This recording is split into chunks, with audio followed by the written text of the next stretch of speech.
that is... I just remember the suggestion you made for the title of that episode.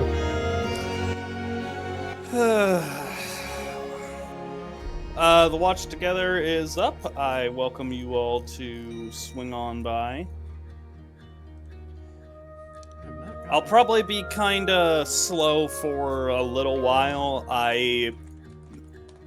During exam weeks, I take shitloads of ADHD medicine to help me stay focused and study, and it leads to me being kinda weird. I get you. Translation, you're on meth. I have not heard anything back about all yours for my players and for the mech campaign. Your desired outlook for savory. What?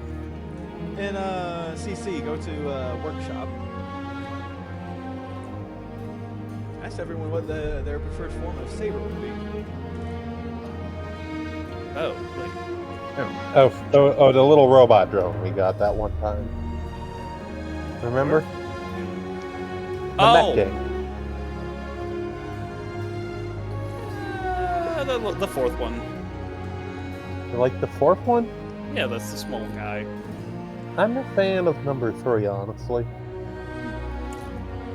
Thanks. You know, sorry, I am gonna go fill my. I just realized I need to go fill up my water bottle. I will do that. Grab Coke, and then we'll get started. That'll make me think I gotta go grab a drink. So I shall also be back. I've drank so much this week, but screw it. I think I might still be under the 14 drinks a week that they recommend. Who recommends 14 drinks a week? Let's see. Alcoholics Anonymous? Go, can you speak Just again? say. I want to make sure that, National Institute on Alcohol Abuse and Alcoholism. Hello, Okay. Flinger, I speak again. That's good. Maxwell actually did the thing, so. Okay. Also, what defines a drink? These guidelines are based on the assumption that a standard drink contains 0.6 fluid ounces of pure alcohol. 0.6 fluid ounces. Wanna know something interesting? Okay. My country is second place on total consumption of pure alcohol in the entire world. Who's number 1? Romania. They're only beating us by a liter. I do not accept this.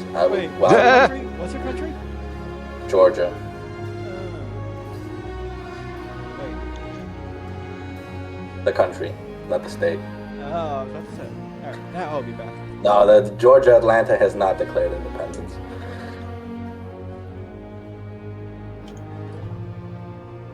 Not yet, anyways.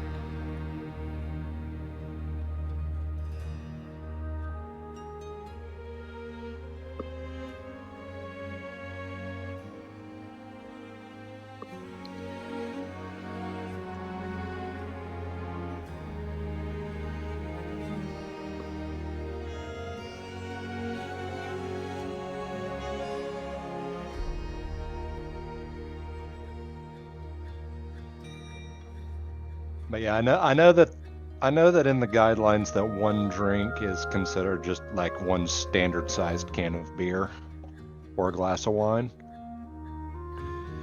And for men it's recommended 2 drinks a day, and what's the size of this thing? Is it not on the can? Oh. I'm pretty sure it counts as 2 drinks, so. Also, then again, at this point, I'm not convinced that the world isn't on its way to ending, so fuck it. I mean, people always think they're living in the end time. I guess. Oh, damn it, I forgot about it. That is a simple fact of things. Everyone always thinks the time they're living in now is the end of history, or the end of the world, or some other significant event, and maybe it is, maybe it isn't. But that's something you can only judge with hindsight. I have returned. True. Hello. Like, fun fact, you know that during the first battle of the Civil War, there was like families out picnicking on the field where the battle was taking place because they didn't realize or believe that, oh, there's actually a war on. That's the U.S. Civil War, just for reference. Because for the Georgian in the room. I know history. I would be kind of surprised if you knew. Don't you live in Georgia? Why do you know? Why would you need to know U.S. history? Just because it's fun. Like, I know most countries' history, at least Fair enough. On a general level, at least. Nah. I also play fucking historical map games with Senate. So. Oh, okay, fair enough. I'm used to the average American not knowing where Scotland is. Oh no, we have you beat on average IQ as well, so. That's really not hard, unfortunately. You can never beat the economy then. No, American.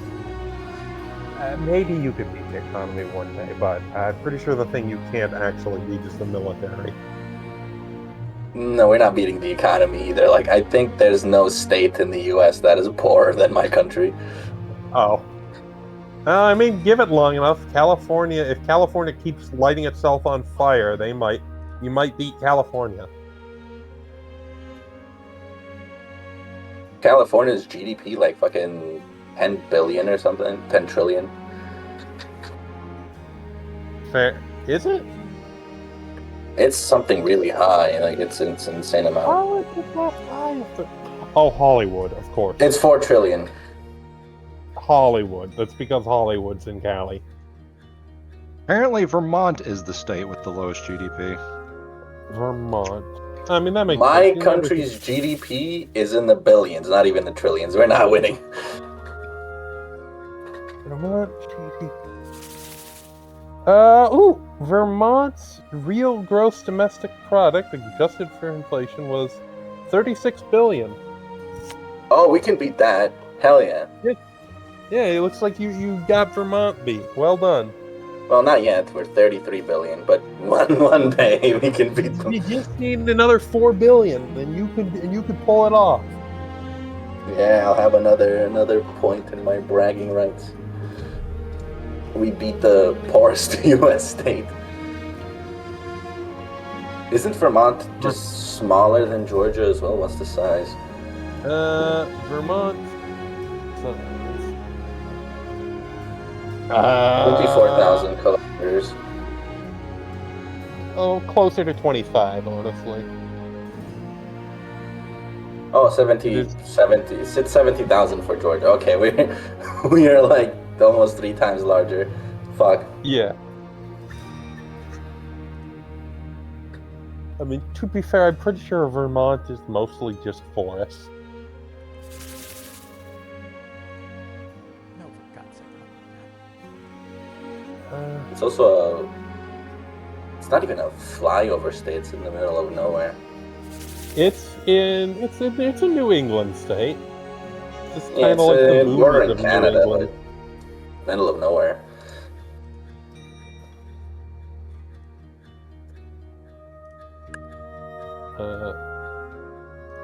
Are we waiting for Senate? Yeah. Okay. Vermont. I've never been. I mean, I've only ever been to like Pennsylvania, I think. Other than New York. And I mean Ontario, Canada. Oh wow. Vermont is literally right next to me. Like it borders New York. Like geez, I mean it's on the other end of New York, but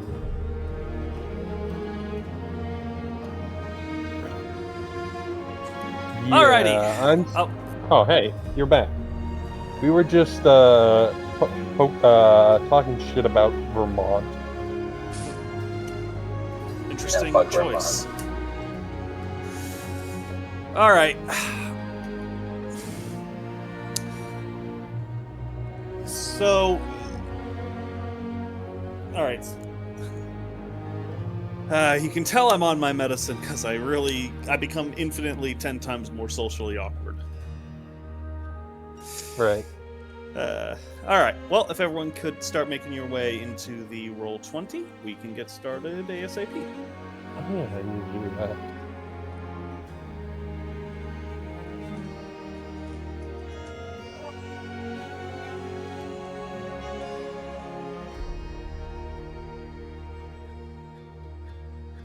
Okay,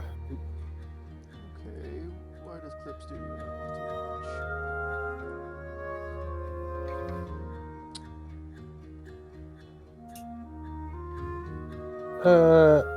There we go.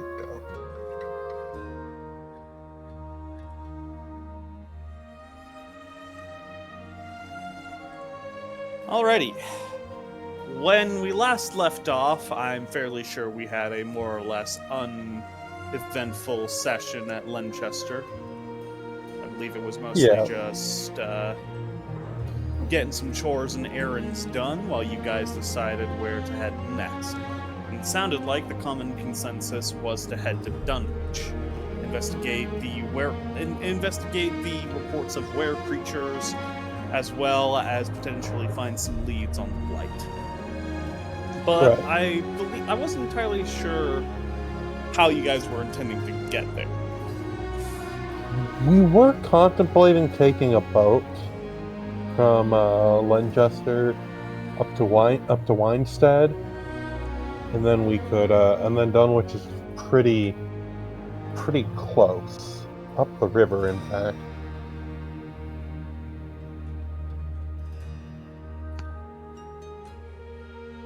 I believe that was one idea we had. The alternative is we just march on through the Blighted Lands to try and get more information on the Blight proper. That's a bit slower and allows for the Blight to spread more, but at the same time what information do we have on the Blight at the moment, actually? Alright. The Blight sorry. I'm gonna close the door of my room real quick. Give me 30 seconds. 1, 2, 3. You're late!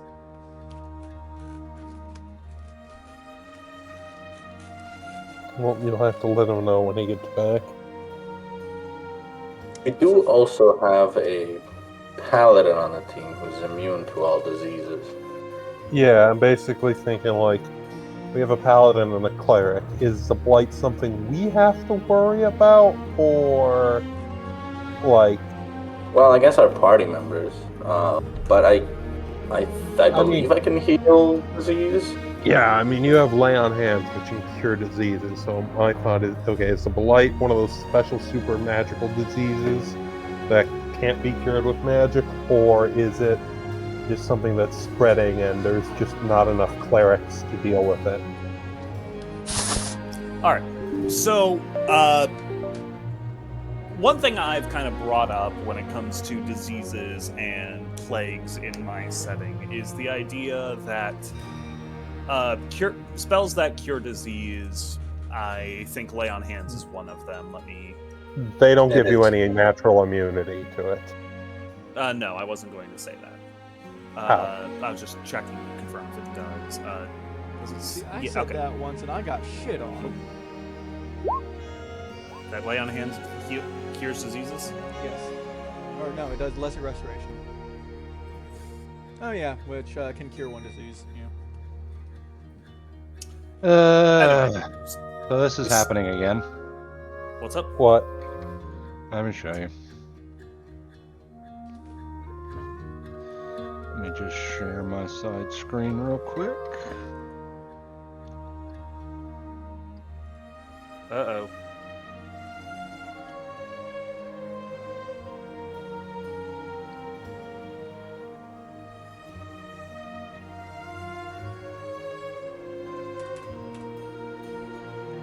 Okay. That was what I needed. That was what I needed, was to show it. Witnesses. Anyway, but yeah, how I interpret a lot of spells that cure disease is they are not themselves a panacea to cure everything, but rather the knowledge of how to cure most common ailments is taught widely, and simply put, these spells are essentially a shorthand for a dozen different performances of magic to result in. Right, I get you. There's a dozen different ways to use a lesser restoration to cure disease. You have to know the right lesser restoration. You have to know the right restoration spell in order to do it. And when a new plague or disease breaks out, it might take some time before someone figures out the right way to use magic in order to cure it. At which point, that knowledge would get distributed, and it can then be assumed as part of the common bunch of spells. I assume lay on hands works the same way? Yeah, basically anything that generally results in diseases, I add that little caveat so I can have a plot around, a village is currently dealing with some disease outbreak. No, you can't just immediately cure everyone. What about being immune to disease? Does that still work the same way? Depends on what the general source is. What are you referencing specifically? Is it a class feature or? Since this is spawned from a god, I would say you're probably pretty set. And I usually rule it as safe from natural diseases, but magical diseases.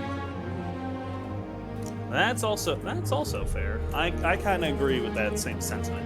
So, as for what you know about the Blight, as it stands, the Blight can be thought of has essentially two sides. There is the disease that, as it infects mortals and other, and this comes in a few stages. At stage 1, the disease takes the form of a fever, of sweats, and mild hallucinations. This stage can be cured easily enough with lesser restoration or general use of magic. Okay. Stage 2, however, is where things start getting bad. And stage 2, the infected begin showing severe signs of, infection. They large pustules begin growing along their bodies, and they begin encountering increasing fits of madness and delirium that make them a danger to people around them. At this stage, usually there is the victims usually will pass away due to a combination of either self-inflicted injury, due to aforementioned madness, hallucinations, and delirium, or the fever and general dehydration and starvation that comes along with it, or just otherwise complications as a result of the disease. For the handful of individuals who make it, the handful of lucky ones, in heavy quotations, who make it through to phase 3,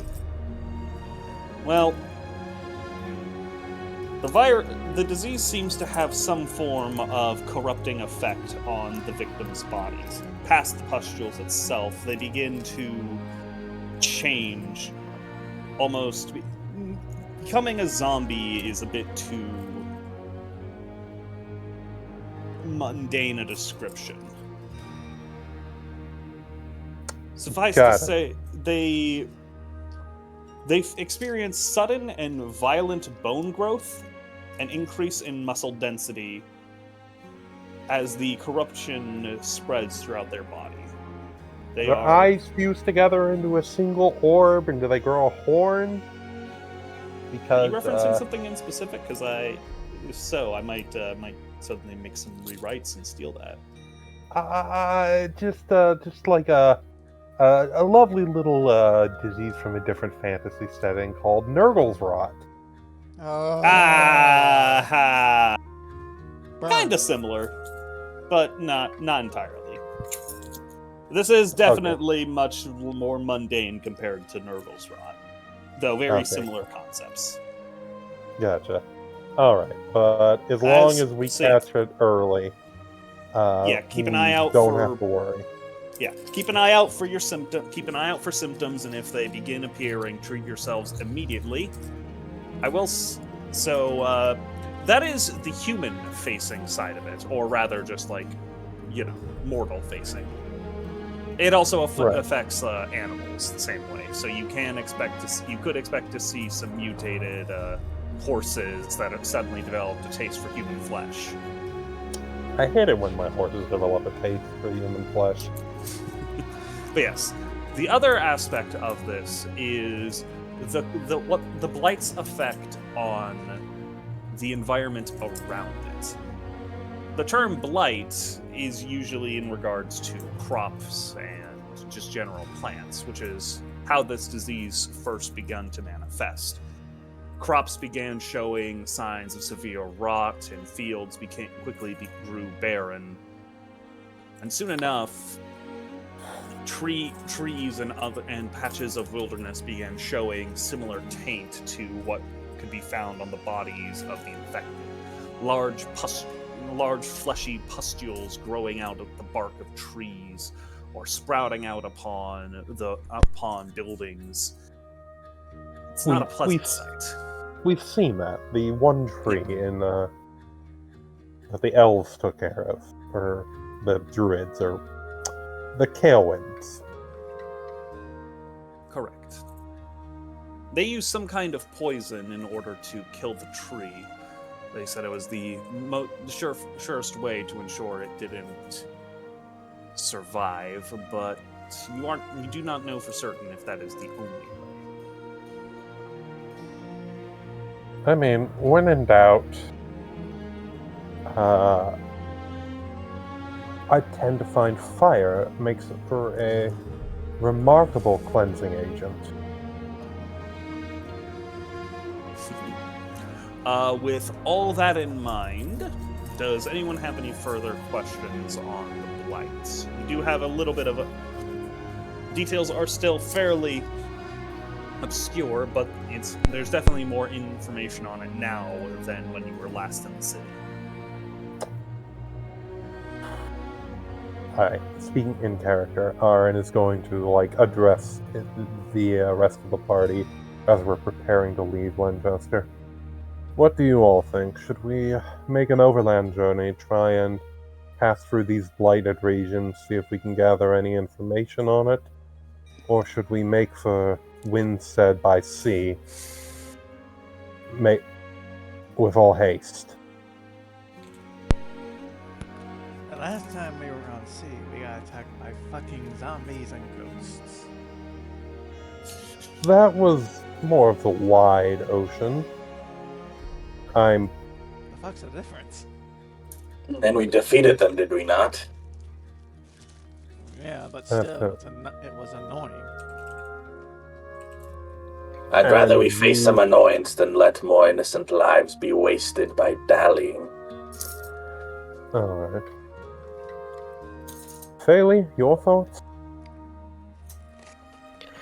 Well, this infection sounds pretty severe. I don't think we should be walking through an area with it if we aren't prepared. I'm confident that Nyulrin and my magics are enough to ward away the early stages, assuming we make note of it. But perhaps it is best to not take any chances. Especially if the Kalewind have their own cure.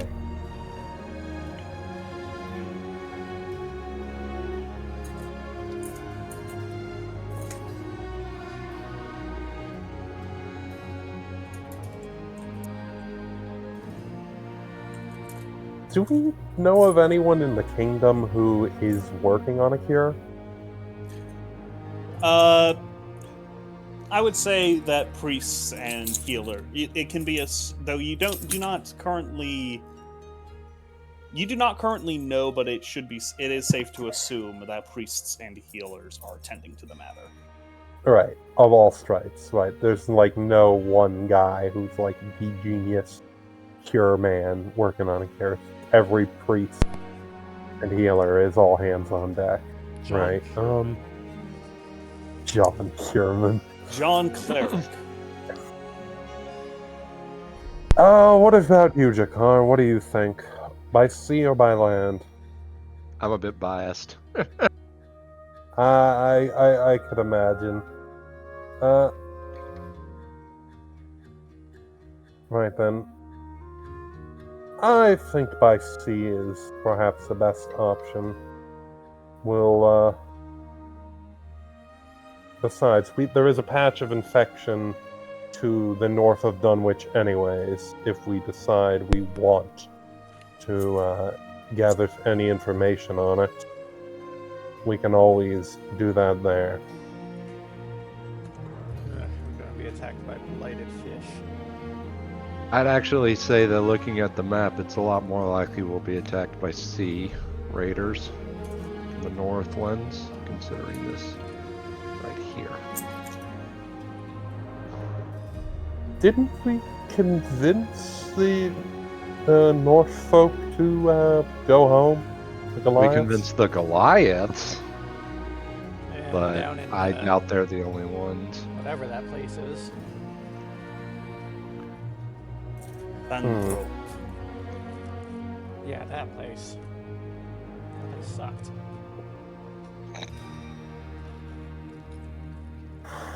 Well, then let us go see His Majesty and ask if he would lend us a ship.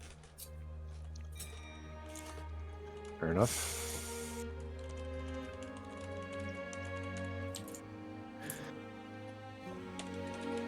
As All right.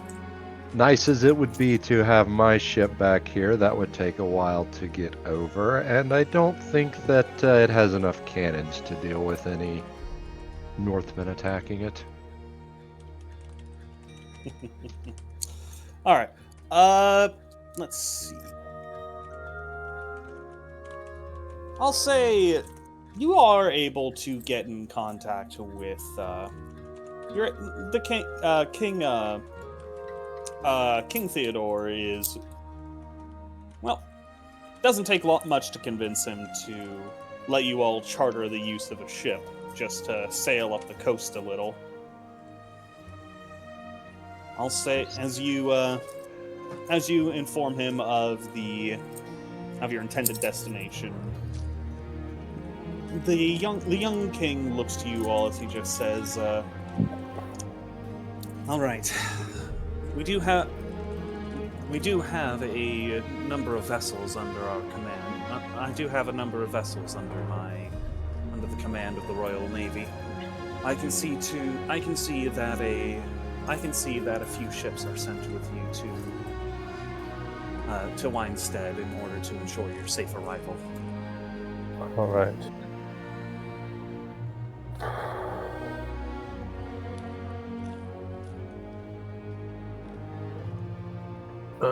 My thanks.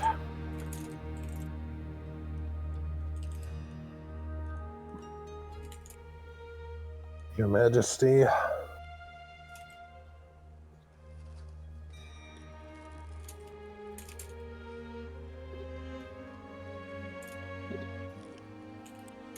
So when are we gonna get going? That's up for you guys to decide as you're planning all this. The city has plenty of ships in its port, so you easily can charter a ship for whenever you wish. You could leave in an hour if you wanted to, probably. I mean, maybe not that quickly, but... Right.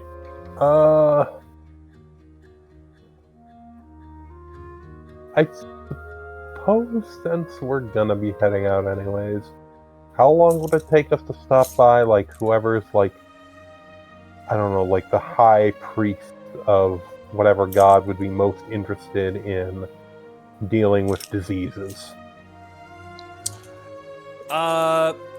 That is a good question. Go ahead and I suppose you roll me religion check generally speaking, but I'd say you probably know. Yeah, you know what? No, I don't think this requires a skill check.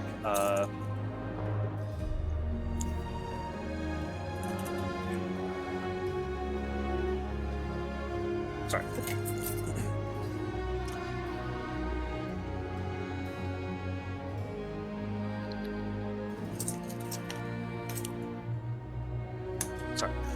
The priests of the goddess Motessa are among the most renowned healers of the known world. I forget, was Motessa one of the Tabaxi gods as well? Yes, no. She is one of the 12, the most widely worshipped Right, gods in the known I know world, that. so I thought yes. I thought the Tabaxi had their own little pantheon. I mean, Or do they just have their own name for the 12? yes, Oh. that's true for pretty much everyone. Oh. Almost everyone has their own. Almost every individual culture and nation has their own collection of favored gods and goddesses. Right. Okay. That's especially true among many of the human cultures. Several gods are simply just not, not every human culture believes in worshiping Kislev, for instance. Notably, the Kingdom of Charmoy does not much care for the god of nature, as he tends to get in the way of their industrial enterprises. I can imagine.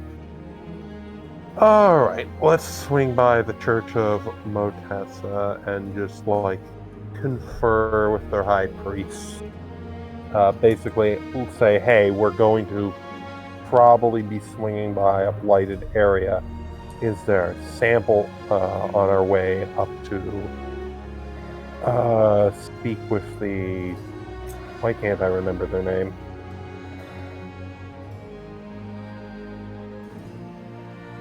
The Kalewind? Yeah, the Kalewind. And just ask if there's anything they would want from a blighted area, like samples or something to study. I don't know how the research process into making a restoration works. All right.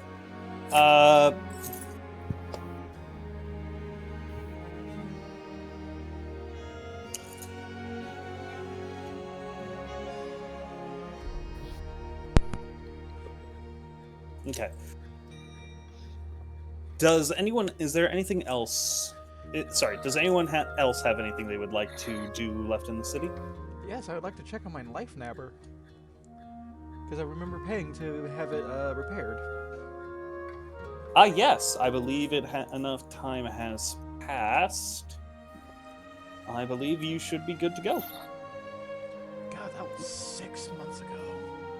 I want to check. Jesus Christ. In real life. I want to check if I've received a letter back. Most likely. Let me check. Remind me, could you ping me the letter real quick? Because I just want to make sure I have everything written.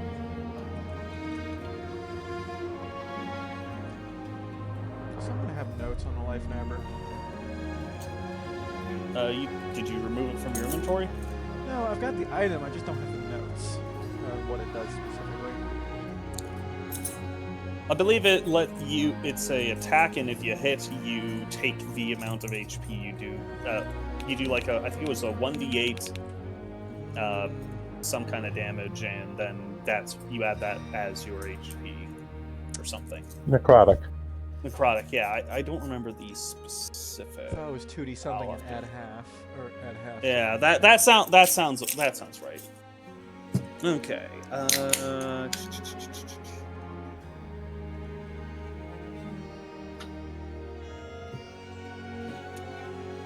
Oh Jesus, that was 7 months ago.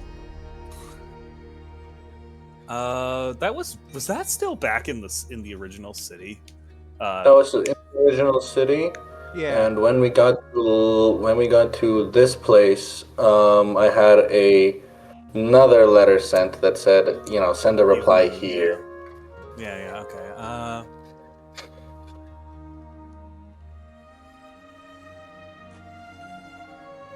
Right, okay. Let me see. I know I have something. I think Ahran also did something about like trying to. Yeah, basically trying to get in touch with Zayn cells in the area of that island, and basically, like, hey, this guy may be someone who might be someone worth working with. We have a common enemy, and all that. Try and keep him from getting assassinated. Right. All right. Maybe it's too late. Maybe it's too late. All right. It might be too late, yeah. I will say, shoot, I know I wrote a response that I meant to give you at some point, but I have no idea where that actually is.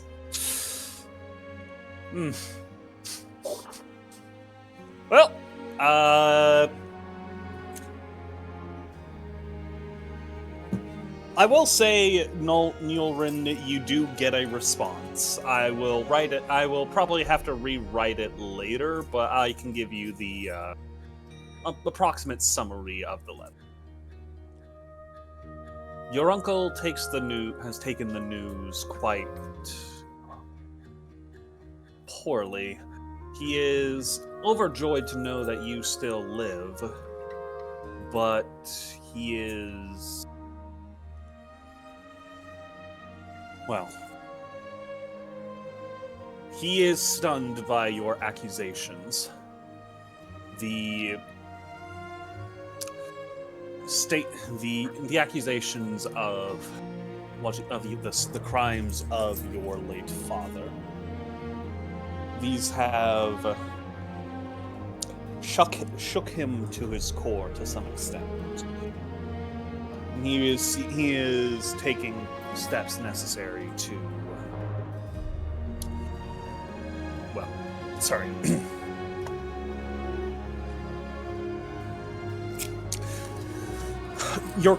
He is stunned by your claims, but he does not, and he finds them hard to stomach. But he knows you are not the one to make such claims an idle jest.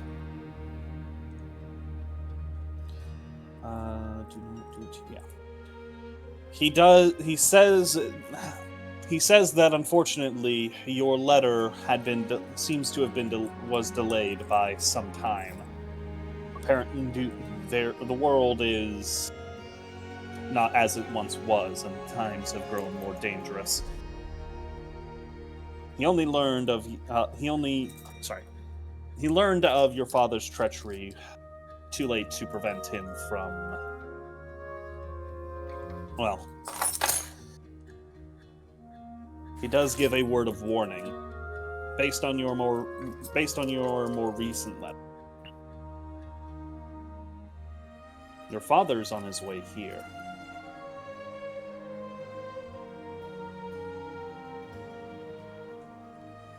He is coming to the Layton Bay.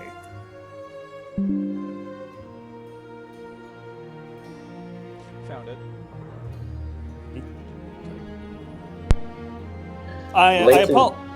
Layton Bay is the name of the entire region, right? Yeah,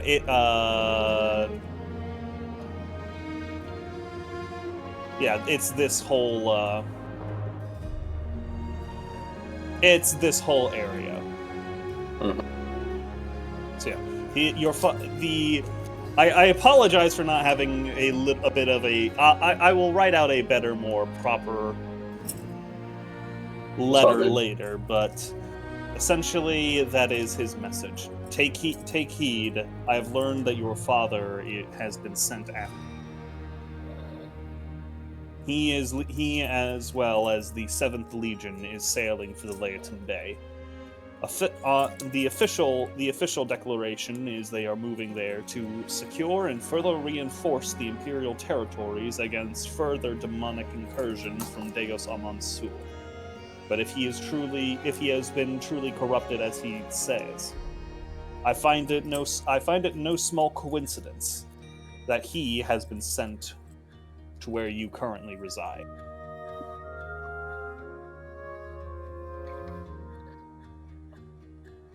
May God help me.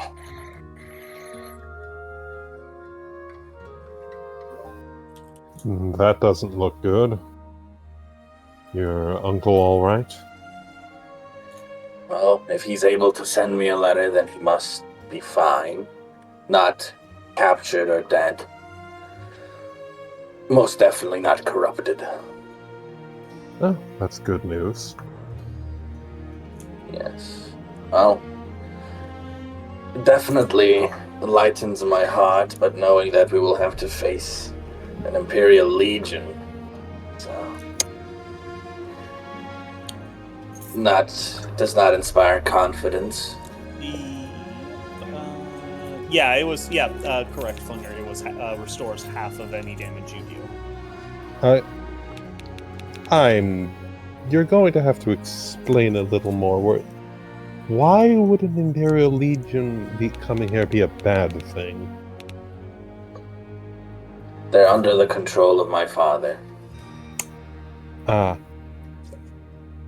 Which means that they're likely either themselves corrupt or do not know who their leader truly is. Did you hear the number I assigned to the Legion? 7. Correct. I will say anyone else can roll history. Niall, you specifically do not have to. The 7th Legion is one of the most prestigious in the Empire. Overcooked. Yeah, they have a long and storied history of heroic deeds, bravery, and victory against impossible odds. Well, Ahran, do you want the good news or the bad news first? Let's start with the bad news. The bad news is that the Legion he's commanding is one of the very best that the Empire has to offer.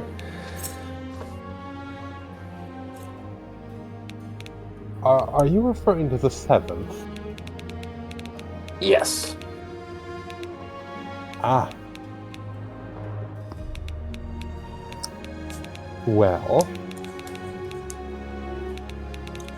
that seems to imply that they're not corrupted then.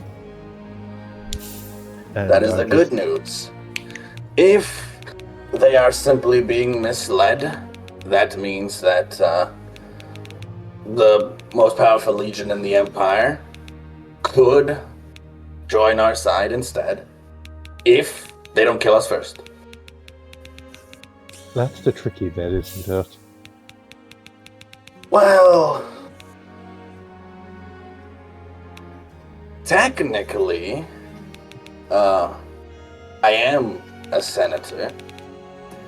Now, I don't know if there's been any official news on if I should be executed or if I am stripped of my titles, but if I am not, I should have some sway.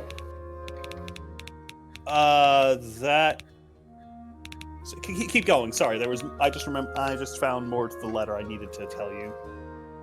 I will leave you to keep going. Sorry. Fuck it, I've already interrupted. God damn it. I hate being on my medicine when I have to do anything social.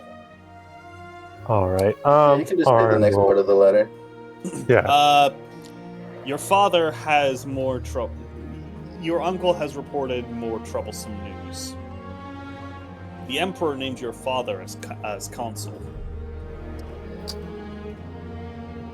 Shit. Now, Nyulrin obviously knows this, but for the rest of the party, what is a consul? Is this a, oh no, I totally know. But like, you know, I mean, in knows. character, Nyulrin would know, but yeah. Oh, senile does not know. Okay. Essentially, what the consuls are essentially the head of the Imperial Army. Essentially, there are a total of 4 consuls for the Empire, each one basically tasked with securing one of the 4 corners of the Empire, 2 to the north, 2 to the south, make sure everything runs smoothly. They have pretty much next to the Emperor. They have the single most amount of power in the Empire. They can order governors to do as they please, and they have authority over kings. It's very rare that the consuls are ever sent to actually go somewhere. They usually spend their time within the Imperial capital in order to not, be seen as tyrannical, power-hungry monsters swinging their authority around against the various subjects and client kingdoms of the Empire. So the consuls are essentially the mini-king of a section of the Empire, typically only on paper. If they have to actually go there, that's a problem. Nyulrin kept reading the letter, and as he sort of kept reading, his eyes just bulged out, and then he just breathed out like the deepest sigh that you've heard from him. That's not a good sound. It is not. Well, my father now outranks me. Not just by being patriarch of the clan, but also by being one of the most powerful people in the Empire. He is in charge of this entire region. He even outranks our dear little king. So... by the gods, they named him consul. Yes.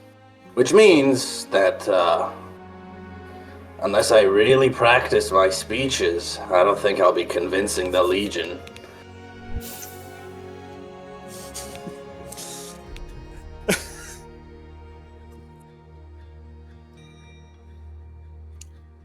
I didn't even think about that, but that would actually be really interesting to see play out. All right, then. Maybe if we're lucky, my friends in your homeland can dig up some evidence of your father's misdeeds.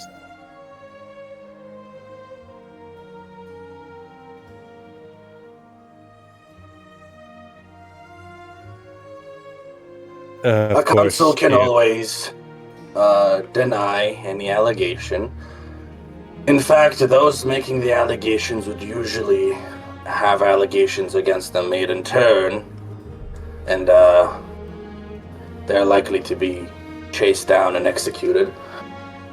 It does make me wonder why the Emperor chose him of all people. It seems that the tendrils of evil have driven themselves deep in the Imperial Court. They keep fooling the Emperor. Well, I mean, if the prophet is the correct... Emperor himself isn't evil, as Dirk just says, passing by. Yeah, I was about to say, the prophet has claimed that the Emperor has been replaced by a doppelganger. I know you don't believe it, but what seems more believable? That the Emperor would be fooled by your father, or the alternative?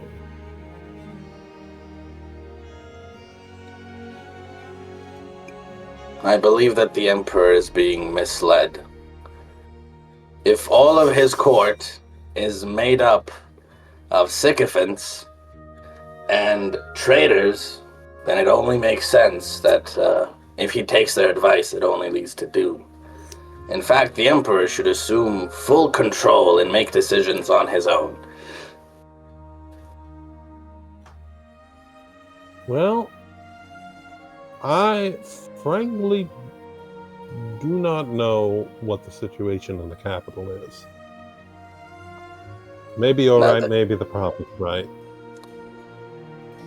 The capital has in recent years been a den of snakes. My mother tried to root them out, and we've seen where that went.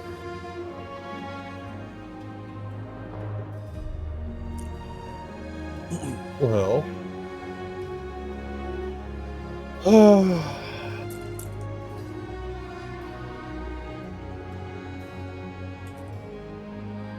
Ahran is quietly going to make a mental note to look into the kind of security that a consul would typically have and how assassination resistant they are. But he will nod, knowing that Nyulrin would not like that train of thought especially much. No, assassinations are actually alright. Oh. Alright. Well, you think paladins don't go on assassination missions? Okay, Smiting fair point, heretics actually. and heathens. Yeah, well, you know, they'd never send Nyulrin to do it, but, you know. What was this, the Ahran second D&D movie? Ahran strokes his chin. Man, Well- the D&D movie was really good. Not I the need to go see that originals. sometime. Yeah, same. Well, if we can't legally remove him from power, the king being bogged... I mean, sure, of course, if the king knew the truth, the emperor knew the truth of your father's misdeeds, he would have never appointed him. So really, we're just doing him a favor. We're expediting the process if we were to remove your father. You don't need to argue legality with me, priest.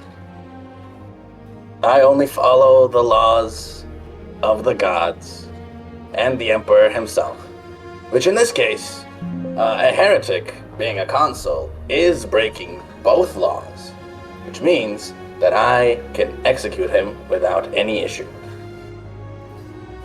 I like to imagine you're having this conversation in front of Theodore.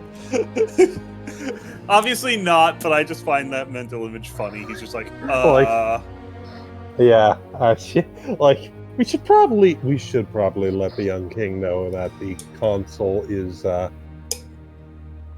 influenced by dark forces. Is that the best of ideas? If you were to... Maybe not. If you were to perhaps overreact and rise in rebellion, I do not believe this island stands a chance. Not against the 7th, no. if they were to make landfall, Brethane does have a pretty decent navy, all things considered. It depends on how big of a naval force the Empire sends with them. If they make landfall, that's a problem.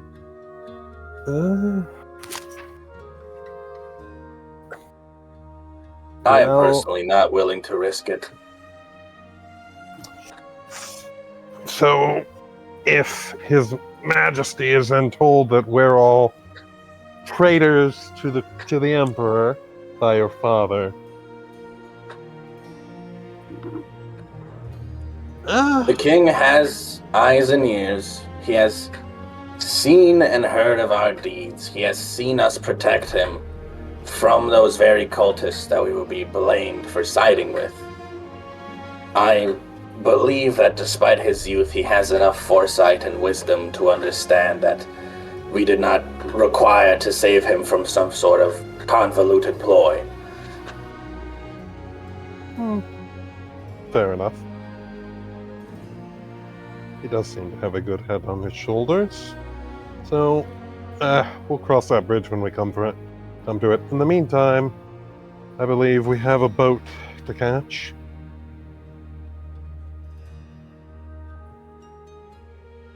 All right. Did anyone else have anything? Nope. Besides picking up my ring, not really. I'm not doing anything. Alrighty. Finally, I can suck people's souls now. What? Oh god.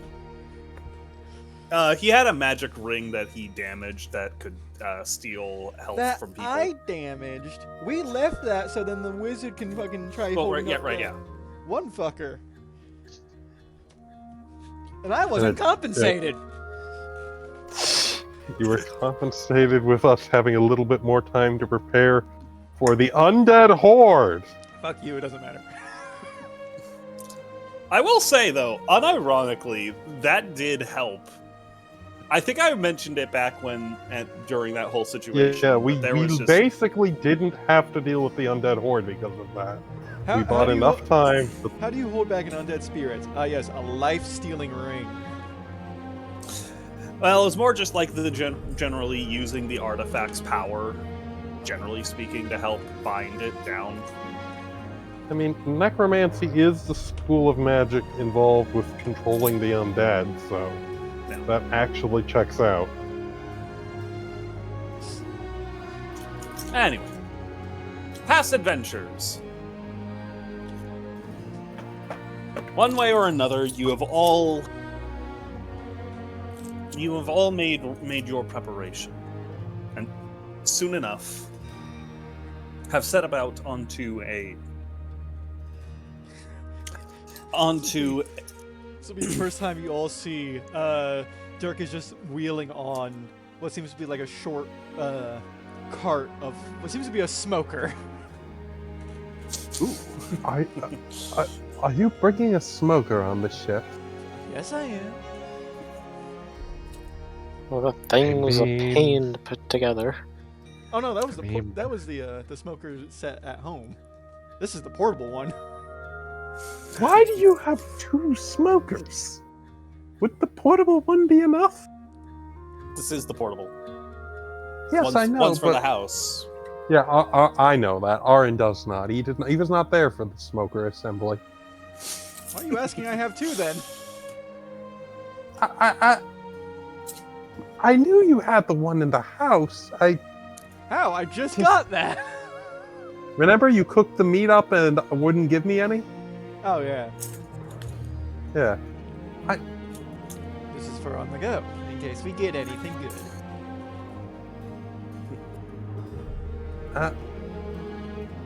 I will request that you do not attempt to smoke the werewolves. Wolf is needs to be a bit gamey. And just gets onto the ship.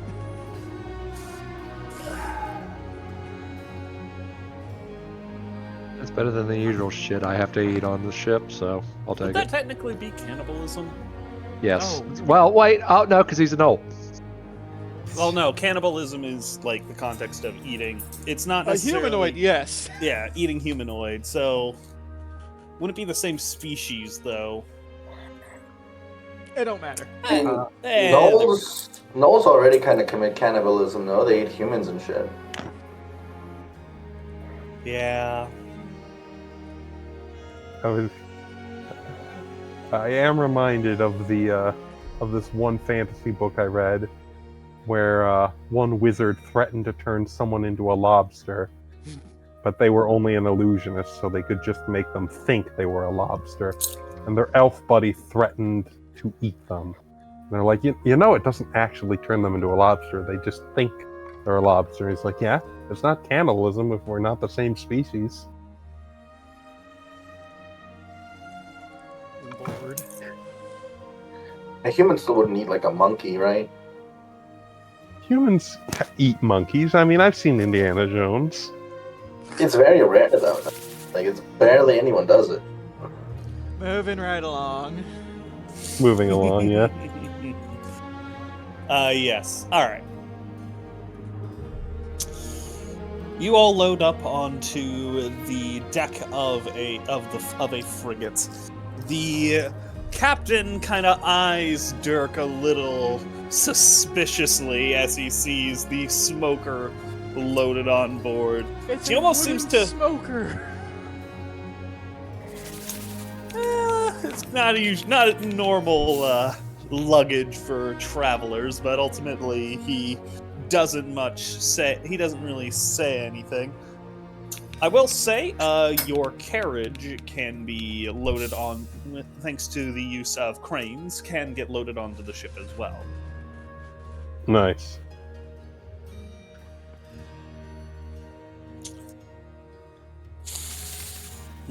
Let's see here.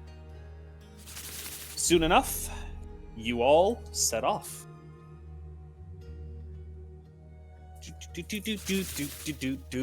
Rolling encounters. That's a good thing to hear.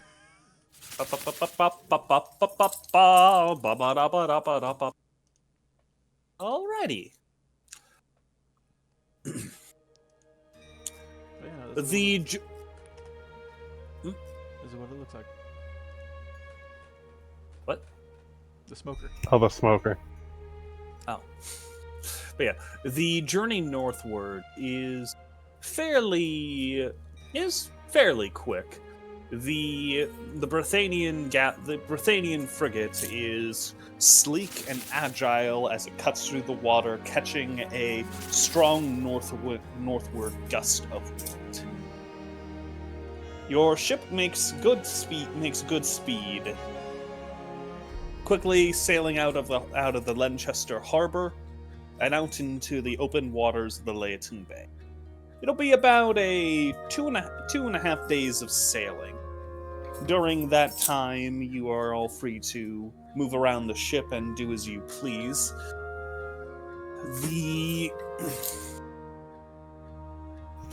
first day at sea, there's not really much of particular interest going on. You can see the Brythanian coastline moving past as you sail up the I don't know exactly what this would be called. Like inlet? Bay? Bay? Well, it's Maybe. a bay and a bay. Bayception. Directed by Michael Bay. Yeah.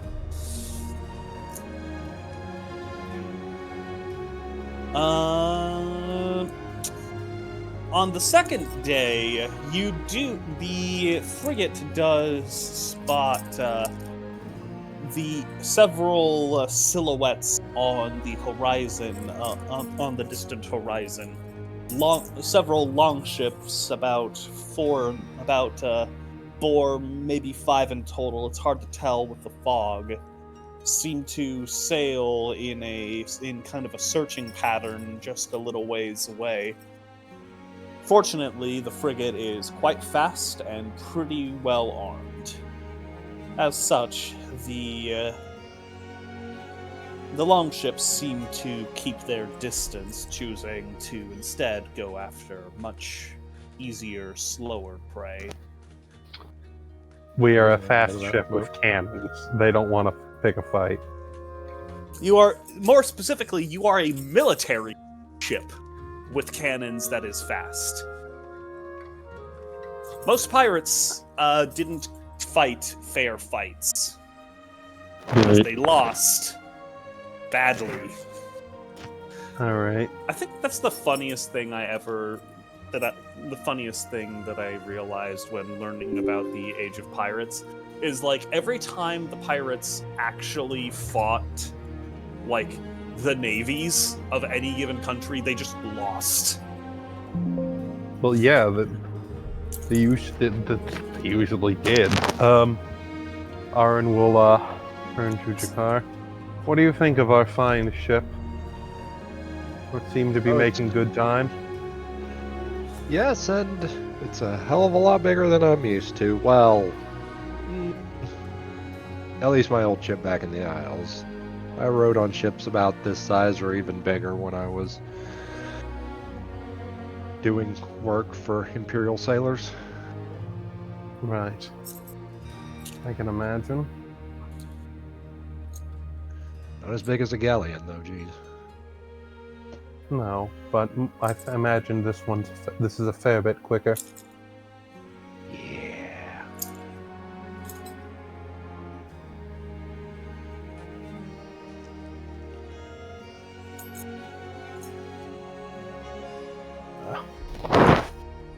If we're ever back in the Palayan Isles, we'll be sure to pick up your ship. With Dirk's girlfriend and ship, and then we can start maybe a whole fleet. Ooh. I do like the sound of that. Dirk kind of turns his head after hearing his name. I was just talking about your significant other. He has a significant other. Yes, Smiles. Tabaxi woman. Takes all kinds. What did you say? Takes all kinds. At least I have someone.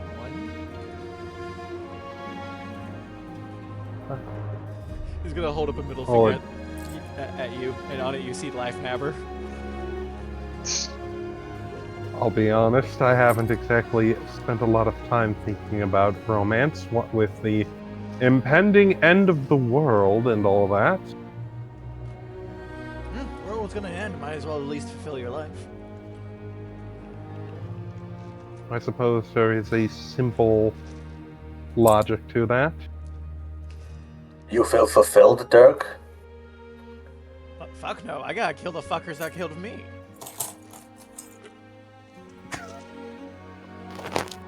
Nyulrin just shrugs. I gotta get back at those fuckers that fucking drugged me too. So yourself? No. Why? You seem to have a habit of taking drugs. How many have I taken in front of you? In front of me? None. How many withdrawals have you had in front of me? Well...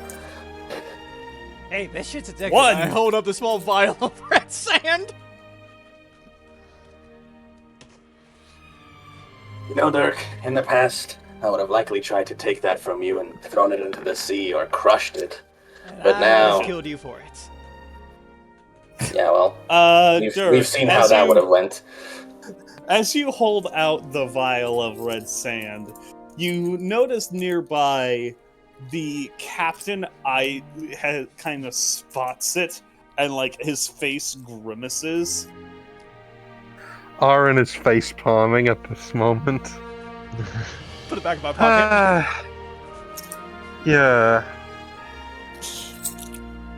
Don't. I thought you got rid of that after the last incident. Got rid of what? Oh, Jesus, the music. Okay, just making sure you didn't.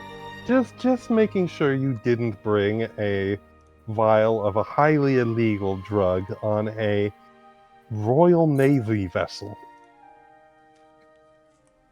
No. Good. Just checking to ensure that wasn't the thing you did. He also totally doesn't have fucking 6 coins that holds people's souls. We got rid of those. No, they're in my pockets! Oh my God, Dirk! I thought I told you. No, hey, I'm not telling you shit.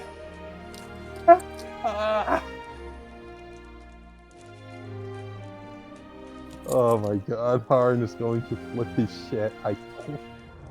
Hey, you don't know when this shit will be in use. But yes. I'm not going to let you sell people's souls. Fuck you, I sent someone to hell.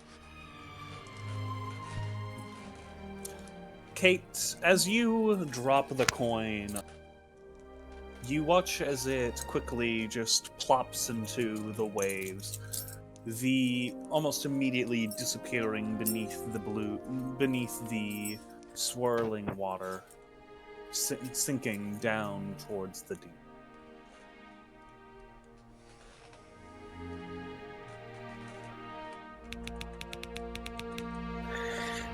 Hopefully my father was right and this will bring us good luck on our journey. One gets an inspiration dice. How near is Kate to the rest of the party? As for inspiration dice, I've always said, you guys are free to... I don't decide who gets inspiration. That's up to you guys. I was just joking, but... DM. Well, yeah, no, that's... Yes, but what I've said is I let the decision for when someone gets inspiration up to the players, if they think something was good for it. Oh, we're supposed to... Okay. I guess We had this conversation! It's been a while, okay? Like 3 times! How does inspiration work? Basically, it's just a free advantage. Oh. Do you have to say that you're using inspiration before rolling, or? Yeah. Basically, how I do inspiration. Essentially, it's just generally speaking, inspiration is just supposed to be an incentive for good roleplay. And I like the idea of... It feels weird for me to pick and choose who gets it and what's good and what's not. So I've always liked the idea that the players get to decide. You can't give yourself inspiration, but other players can. Like, say, give them an inspiration for that. Yeah. I getcha. And so, don't abuse it, because I'll stop that, but... Okay. But even more impactful when you realize Faley only has 4 silvers left. Alright. So we need to give this girl some treasure.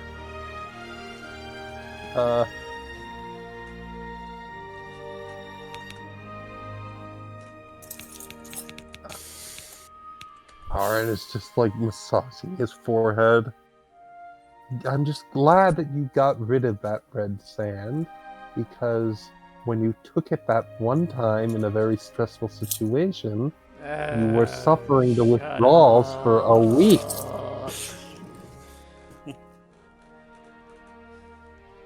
Holy shit.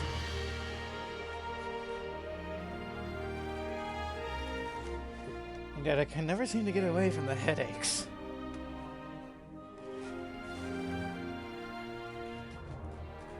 You know what? You do you, Dirk. You do you. Well, I thought that's what you said last time, but...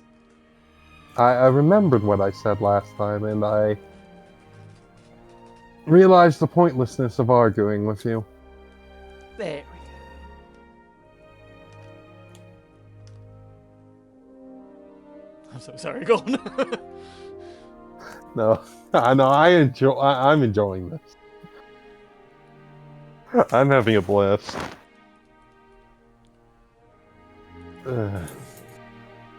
The captain approaches your group. The old... Huh? Ah, fuck. The old grizzled sailor has a thick silvery beard with a few black hairs still scattered about his face. He's got wrinkles and bags around his eyes, and he carries himself with a sense of Brythanian pride in his very cleanly pressed, very rigidly donned red and gold uniform. As he approaches, he squints slightly towards Dirk. Just smiles. For a moment, yeah. It's not a friendly smile. Squints slightly harder before looking to the others. You would all be pleased to know we are approaching our destination. We'll be arriving in the port of Winstead in the next 2 hours. Make your preparations and be ready to disembark when we arrive. Captain, you're a native of these lands. What would be the fastest way to get from Winstead to Dunwich? Well, there's always the old road. That'll take you right there. Sometimes though the rivers are far too shallow for a ship of this size to make its way down. There are a number of river barges occasionally travel between the two cities. I'm sure you could find one you might be able to find one in Winstead. Thank you, Captain. He nods as he just says, You have certainly been a interesting group to have aboard my vessel. But I am happy nonetheless to aid His Majesty. Ahran nods. Your diligence does you and the Navy credit. Will you be heading back to Linchester? He says, most likely. Though I must admit, seeing those raiders so close to our shores has me interested in doing a little bit of hunting. A man after my own heart. But aside from that, I have no further standing orders, and so you should not expect to see me if and when you return to Winstead. Though I do suppose it could be possible. I do often patrol around these waters. And what with the pirates back there? I do not know how long we'll be, so if we meet again, then, well, that's just fortune smiling on us. Like eyes Dirk with a side eye, I think. Dirk just walked off at the point.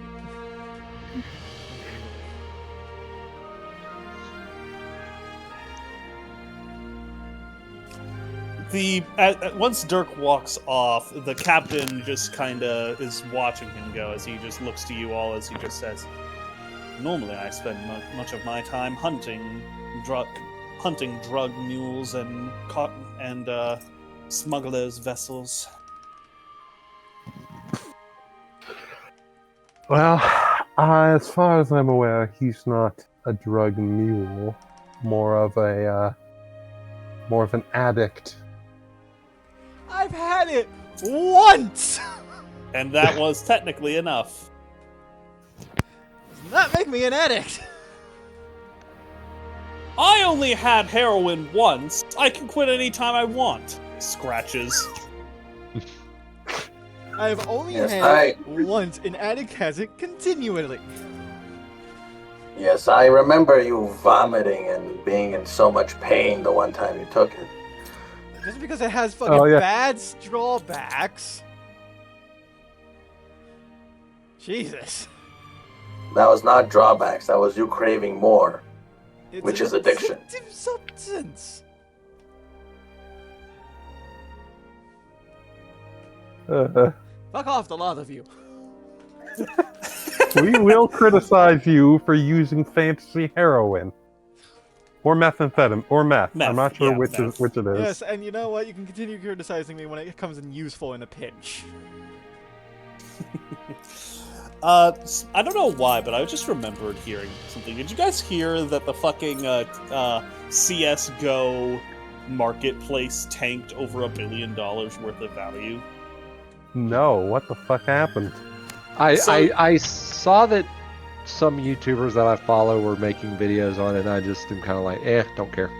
Yeah. Well, the TLDR is CSGO, sells like gun, knife, and like weapon skins generally speaking. Yeah, I'm very much familiar with that economy. Yeah, and they're all, and some of those skins sell for like shitloads of money. Right. And well, they decided, Valve decided to update how the loot process for like getting things is done, and it made rare items more common, and it plunged the market by $1 billion, which is just like, Jesus Christ! How is an in-game marketplace worth that much money? People are weird. Yeah. Anyway. But yes, as you all begin nearing the coastal city of Winstead, the mood shifts somewhat, though not majorly. There is some amount of smoke and gloom upon the horizon, but the city remains standing. There is clear signs of several recent raids upon the, There is clearly some signs of recent raids within the area. A few longships can be seen beached, or not beached, what's the half sunk? Wrecked upon the shores. There are a line of spiked barricades ringing around the outskirts of the city to protect against any raiders who might disembark. And a sizable contingent of guards can be seen manning the coastal wall.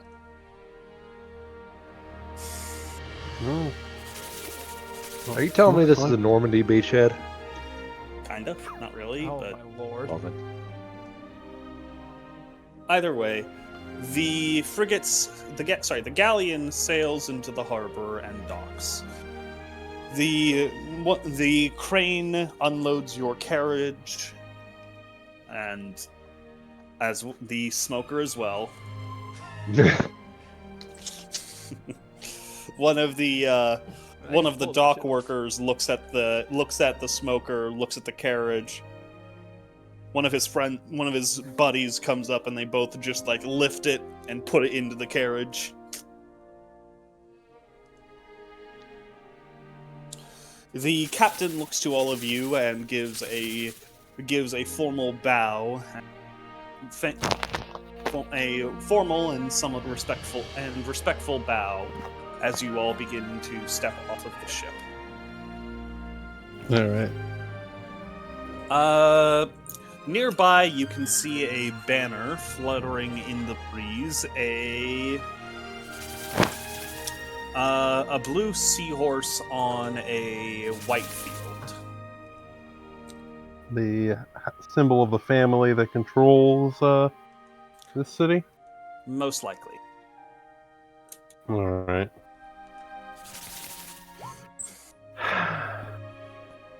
Yes. I'm assuming you guys don't, as far as I'm aware, none of you don't have any reason to stick around, so let's get straight to getting y'all on the road, if that's okay. Yeah. Or traveling, how they're rolling, yay. Basically, what would be faster? Taking a... I think the carriage would be faster, because that would be going against the current, yeah? Correct. So, you would have to, if I know my canals, given I live right near the old Erie Canal, and traditionally river barges were pulled by mules.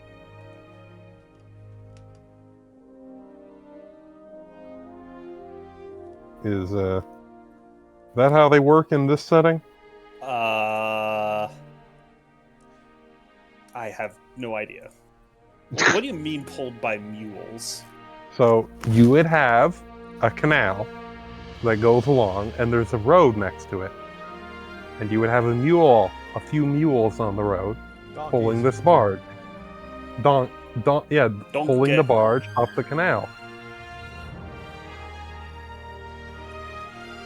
Essentially, And if a vessel was supposed to go upriver, they'd have a few donkeys pull it while on either side of the canal.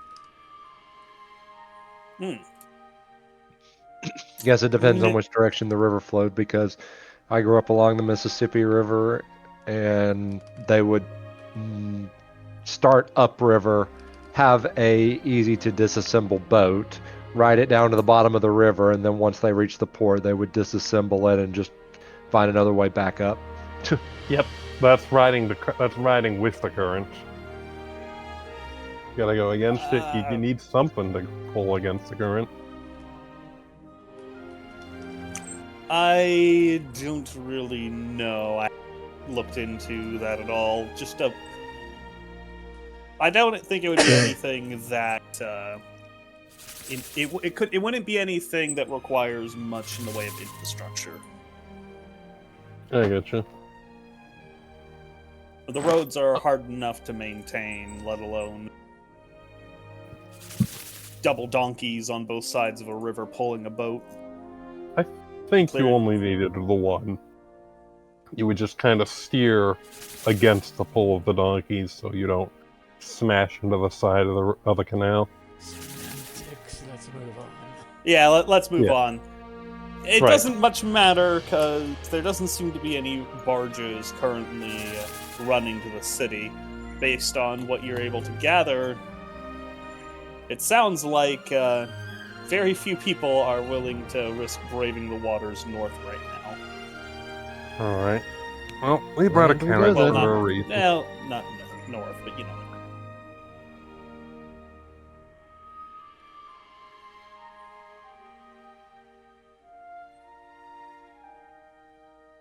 By road we go, I suppose. Yep.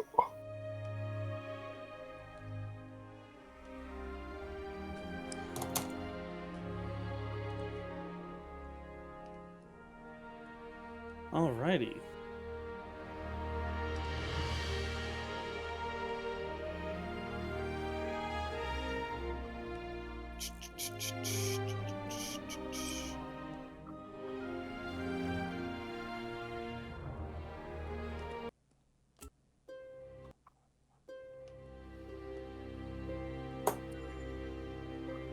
Traveling for... You all set out from Winestead and quickly begin riding with some amount of haste up the road towards Dunwich. The outer edges of the small city are lined with a few rudimentary barricades and fortifications. The guards do not stop your departure, they do warn you of trouble encountered further up the road, and tell you to be most careful. Right. I'm sure we'll be all right.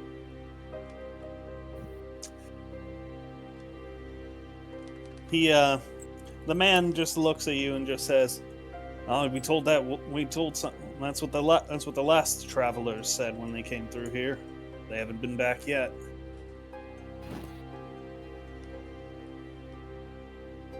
I've heard rumors of were creatures up by Dunwich.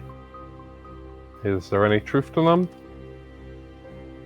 He just says, "Aye, at least some of them. We've seen were-rats and a few wolves. But, oh god.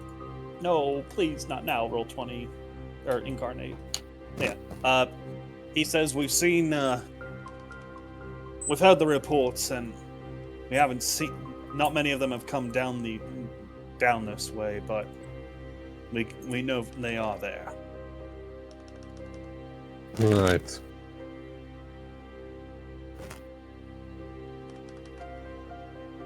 Well, thanks for the warning, then. You'll be careful up there. I will.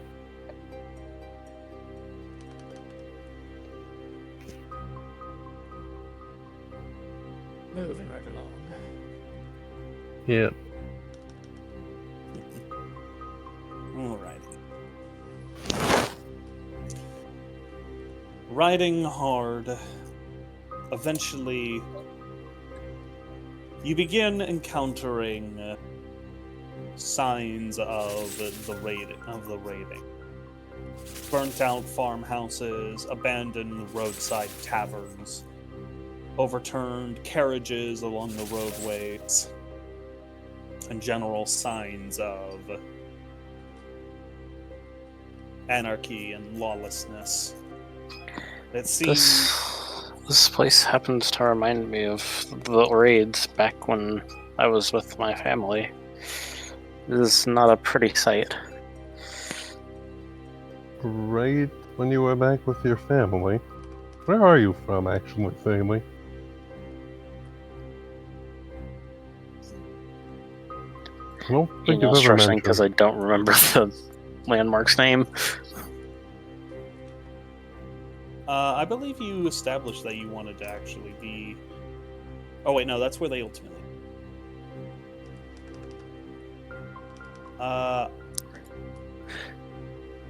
Shoot. Is it even on this map? I don't think so. It's, we'll cross that bridge, I suppose. I don't have it written down, so I'll have to look for it. I think, Did you? I think you went from Verstein. Is that it? Around here. I remember you saying it was something like on an island. Oh, it was Wedden, I think. Oh, so yeah, you are. This is. Then yeah, you're. That became Lenchester, but I gave it a different name because Lendon was a little too on the nose for inspiration. It's just magical London. Yeah, which I think I've changed the city enough now at this point to be its own thing. Then also remember time shenanigans. Yeah. But and the further up the road you get, the more evidence of Jesus Christ. The more evidence of these the battles and chaos which has enruptured these lands.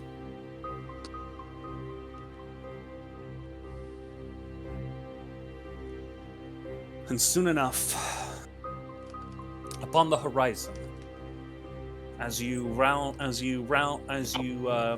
crest the bluff of a hill, you can see ahead of you the city Dunwich. The city itself appears in rough shape. Smoke rises from much of the surrounding area, as it appears a full siege of the city has been underway. The palisade walls have been torn apart, and whatever assaulted the city has found its way inside. From here, you cannot determine if there are survivors or to what extent the city has taken damage, but it does not look good from here. There is no army there does not seem to be an army or any force surrounding the wall or the city to deny you access. You appear to be free to approach at leisure. Oh shit. Okay.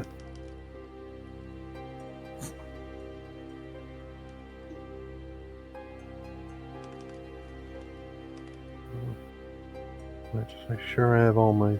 Uh-oh, my roll 20 just... Oh. Yeah, you just got booted. Uh.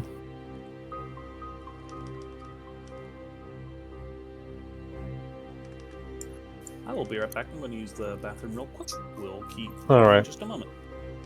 While you do that, I'll distribute some buffs. These fields look remarkably unraised.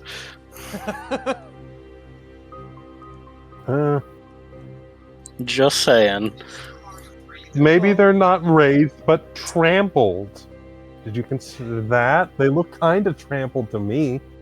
Why would you raise the fields anyway when you can just steal all the crops? Yeah, because you can't carry all the crops with you, so you raise them people can't have them. I think that was further earlier along the way. Like the fields right outside the city he didn't describe. It was like on the way in where we were dealing with Vikings and whatnot raiding the lands.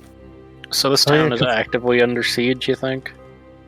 That or just was sieged. He said the palisade was breached.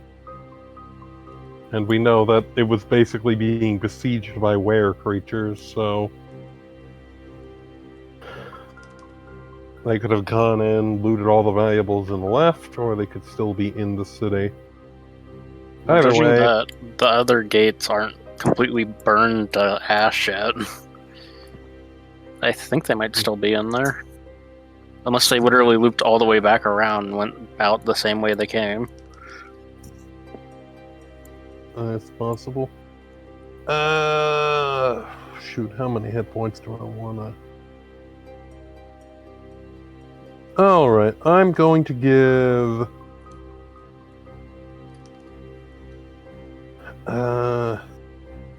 Nyulrin, you have Bjorn around, right?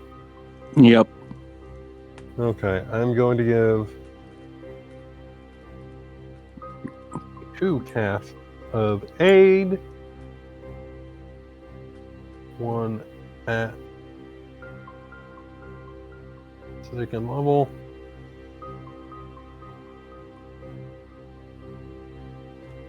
One.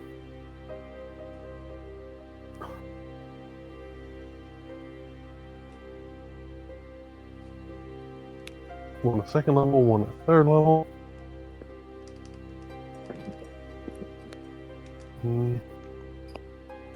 Oh, shoot. Who's more of a frontline combatant between Ahran and Jakar? What now? Who's more? Probably you, Aaron, because you usually go in with a knife. This is true. Your car This stays in the is back with also- either a gun or a bow or crossbow. All right, so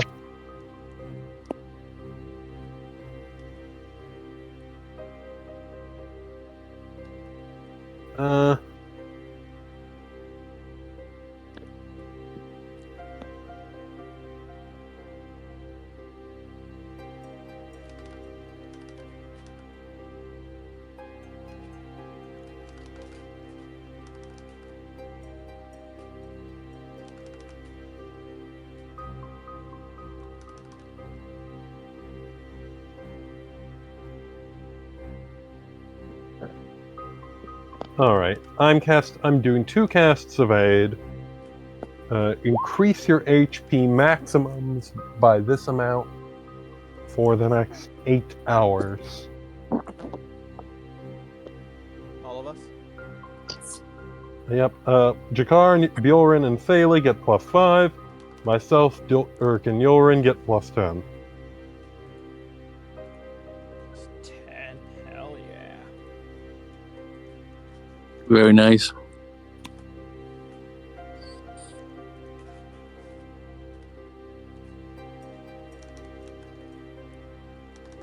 You know what that puts my HP at?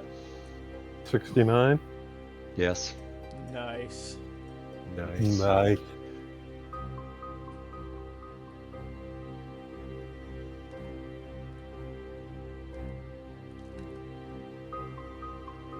Any spell that only targets myself also targets my steed, which is really It doesn't- nice. It doesn't only target yourself, though. It targets. No, I mean like, for stuff like Shield of Faith. Oh, okay. Yeah. Oh, Also, yeah, that is nice. Audio quality difference. Yeah, I'm on my phone for a second because I went out to smoke, but I'll be back in when the combat starts.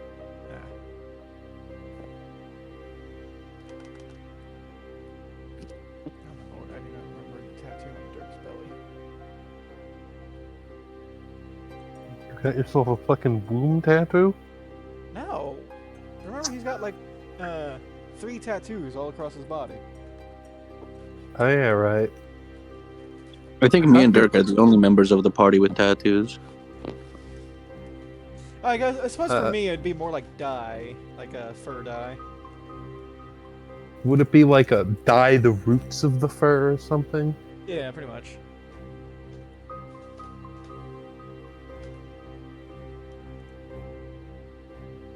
It's been a while since I've drawn that one.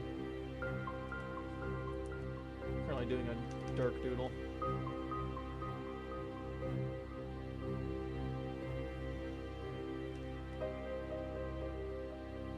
Right.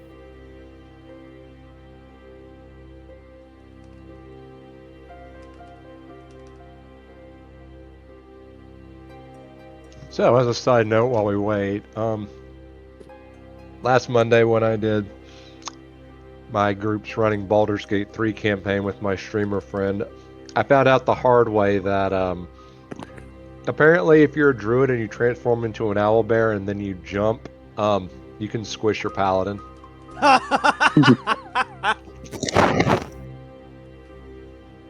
Hey, let's not do that to me, okay? None of us are druids. You have nothing to worry about. I don't know. I don't know. What happened to Niall? Please. He's having a smoke. All right. My Roll20 isn't working, and I'm difficulty uploading maps. All right, but yes. As I said, from here, there does not seem to be any kind of opposing force on the outskirts of the city. There doesn't seem to be anything to stop you from approaching the city, and there are plenty of sections of the city wall which have been torn down. Plenty of ways inside. Alright. What do you all do? Take the front door. Very well, then. I was being sarcastic. I can never tell with you. Smiles.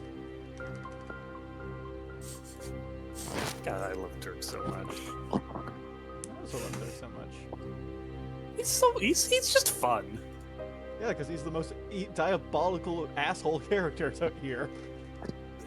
Well, that's the thing. He's an asshole, but he's also not unreasonable. It's very easy to make an asshole character who's unlikable. Well, I don't know about the unreasonable part. Okay, well, what I mean is, there's definitely the difficulty with making a character who's meant to be kinda, annoying or otherwise just rude. It's very easy to make them, the worst character in the... Yeah, just a troubled character that no one has fun around. But nah, Dirk manages to avoid that. No, I love Dirk. Great character. Approaching yeah. approaching the city gate, you can see signs of a great struggle that was fought here. Blood, arrows, broken weapons, and rotting bodies line the area. Many of them have been mauled and torn apart. Large claws and scratches in the wooden fencing, in the wooden walls surround the city. Did you draw it left? Nice. But yeah, surround the city. It's not a pleasant sight. Over the main gate, hanging on by only a single hook, is a green banner of a lamb with a what's it? Sorry, I'm blanking on the. You see a lamb. On a green, you see a white lamb on a field. Behind it stands a where is it? Behind it, kind of in a sort of wreath-like pattern, is a line of golden thread which surrounds the lamb. Sort of a cross-hitched pattern. Interesting.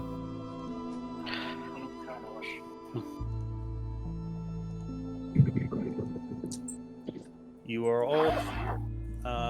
we desperately need a group token. Go Yeah. send me Photoshop files of you and failing. Sure. I'm gonna use the token from my previous group. Look at that. Oh.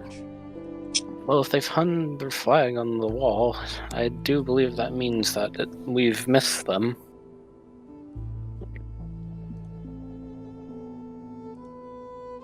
Faley, I'm pretty sure that's the flag of the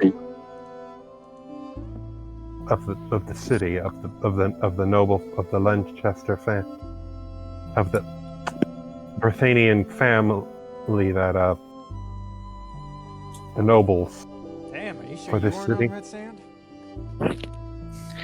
I've never been too good with reading flags, especially when they're a bit worse for wear. Besides, what kind of werewolf raiders would have a lamb be their flag? You'd be surprised.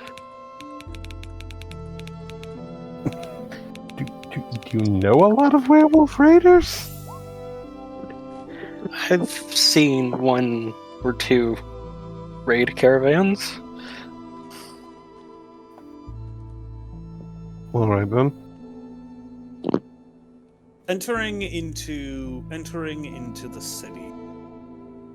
The area is... It's a ghost town. Most of the buildings have been looted and debris line the streets. Bodies are picked at by crows and other carrion-eating birds. The city is quiet and still. From some of the nearby windows, you can spot a few souls kind of looking down at you all suspiciously. If you go to look at them directly, they tuck away from the windows. One or two civil townsfolk mingle, just kind of aimlessly wander the streets, picking over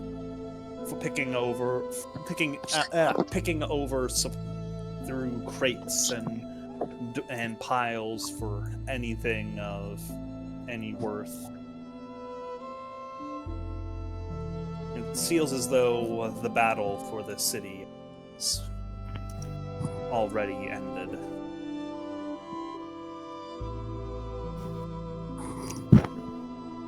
Ahran will look to his companions and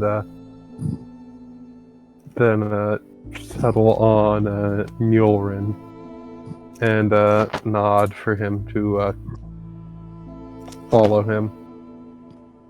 Did you just say saddle on Nyulrin? Settle. Ah, okay. He's not saddling me. I don't think. No, Ahran is not going to saddle Nyulrin. Not unless he's into that. No for either. Even if he wasn't into that, he's not into into Ahran. Even if he wasn't into... I mean... You know... Just assume I was, then. Ahran will... Little do we know... It's him realizing he's in the closet.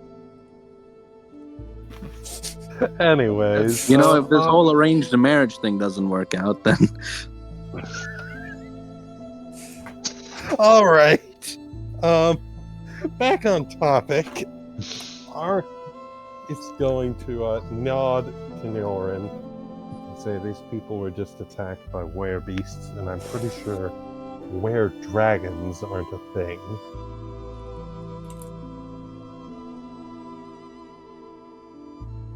So, Not from what I know.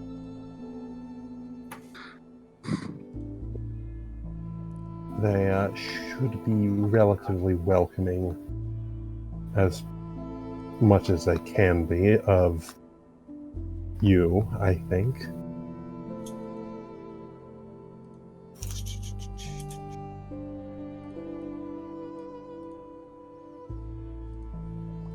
Well, and you want me to go in there alone? I'll go with you. Like, besides, they're like common pet. Like, they don't look like Are you wolves. guys going to stay out there forever or what? Come on, Nyulrin, let's go. Greet the locals. Faley shakes her head and looks like back to the group. Sorry. There was a bird flying overhead. It seems there's some survivors. Should we talk to them or would you rather leave them to sulk? I don't think they have any particular interest in talking with us.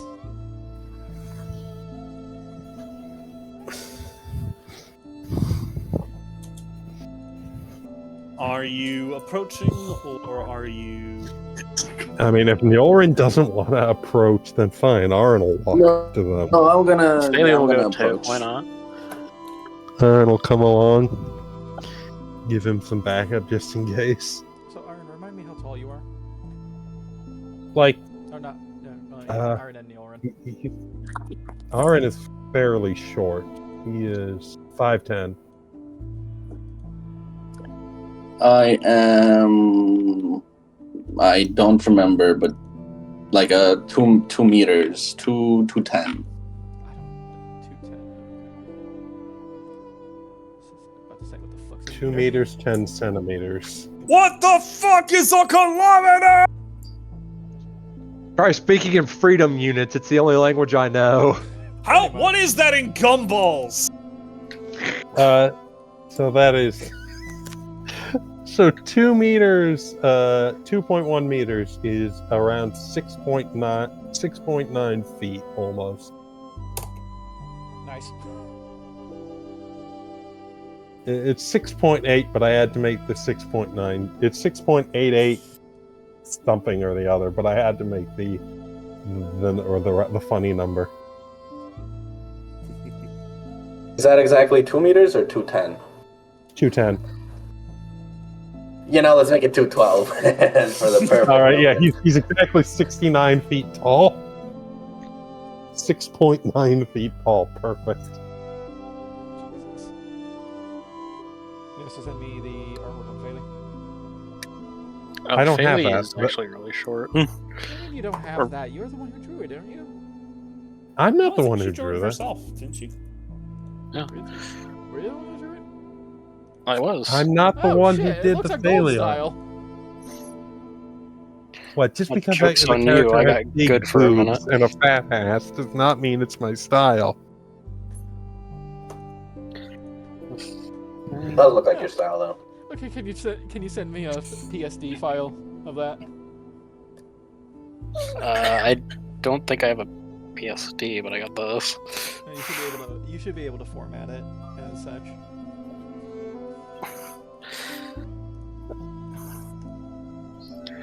Is that it? Bug? Yes, but I don't know if I got it or not.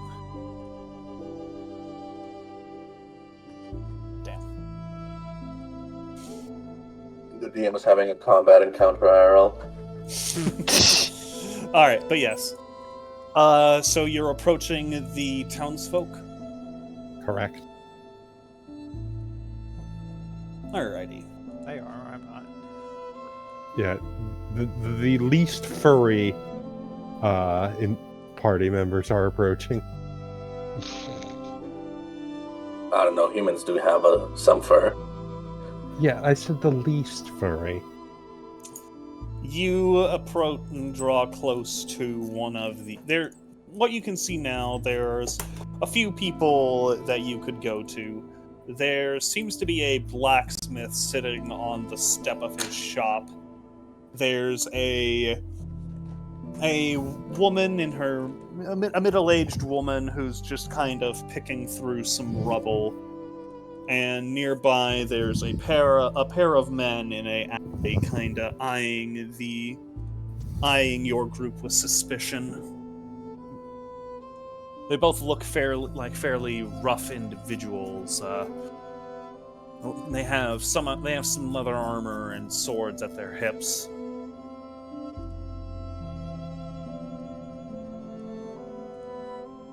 Well, Senator, who do you want to talk with? I will talk with the poor and destitute. Which, to be fair, are most of them, but I guess like the least aggressive-looking poor and destitute. I think that's the Probably. middle-aged woman.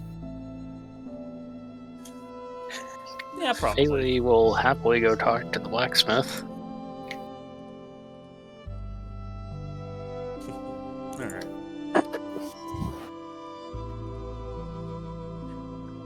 my smoker voice on. As you approach the blacksmith Phaley, the half-orc man kind of eyes up towards you very slowly and drearily. He doesn't really acknowledge your arrival, just stays silent. Hello there. I take it you're this town's blacksmith? It seems like you might have your work cut out for you.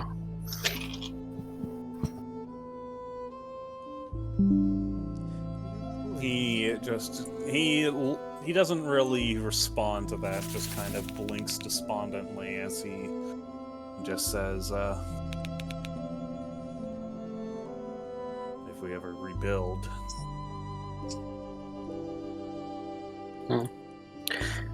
I know that pain all too well. It's not my first time in a ruined city. And the only thing you could do is either move on or rebuild stronger. But I was wondering if you might be able to help me and my party out a bit. We're currently roaming these lands, and we were wondering what attacked you here, so that we might be better prepared against it ourselves. He just looks up to you and he says, "Does it look like I want to fucking talk?"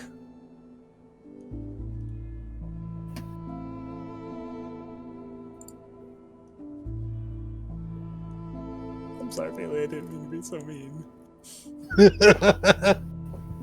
Her ears will specifically droop, and then she'll just walk off. He clearly doesn't want to talk. As you walk off, he stands and just turns and heads into his store, slamming the door behind him. Nyulrin, as you draw closer to I'm assuming the woman who's currently picking through the rubble? Yep. She kind of peers over her shoulder very skittishly as she hears footsteps.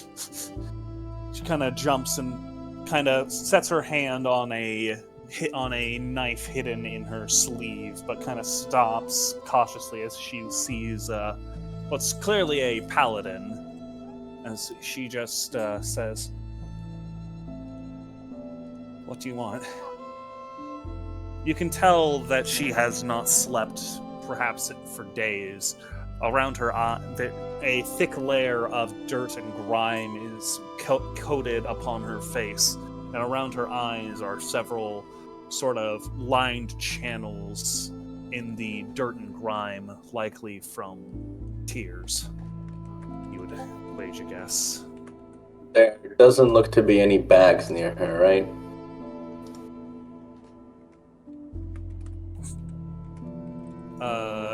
Oh right, we don't have Art of Jakar.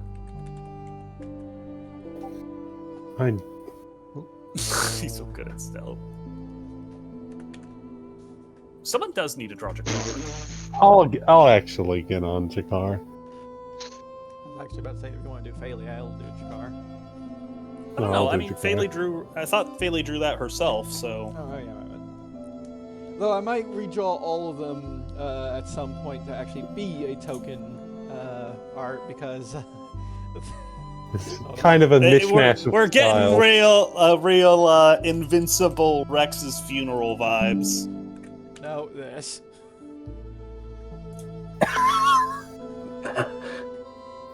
Bailey fucking levitating.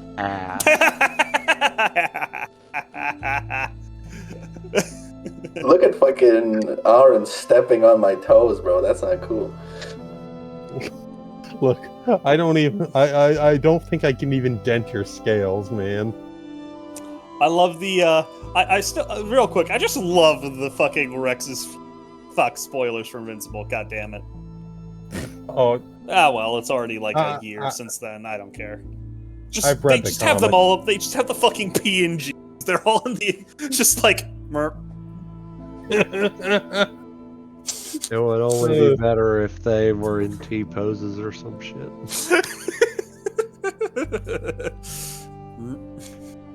I just love it. Like, what the fuck is that boat? What the fuck?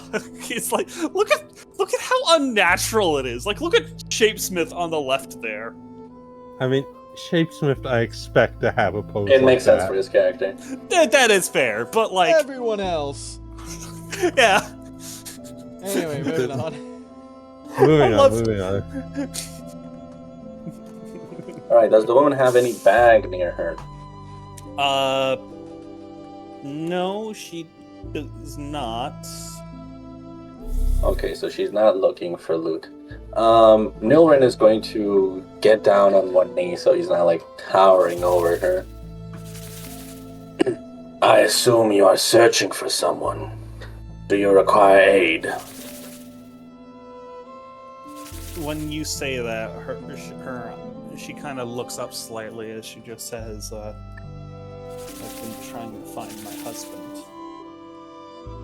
She kind of looks to the side towards the nearby building, which has collapsed.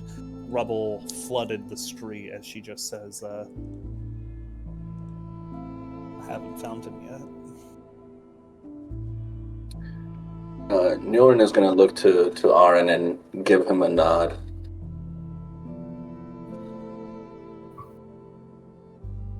Ahran will, like, step closer. What is it? Do you want me to do something here? You're pretty good at searching and finding things and people. Do you think you can locate her husband? I can... I could, maybe, if I knew what he looked like.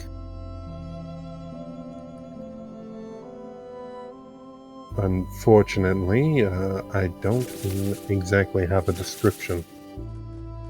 And I've not seen the man before. Well, good thing we have his wife here.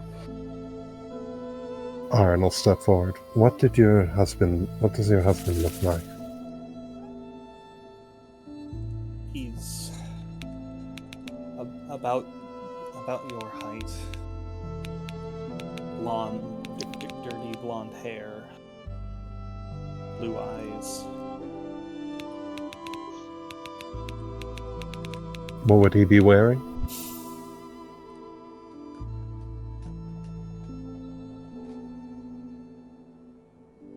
He'd be wearing...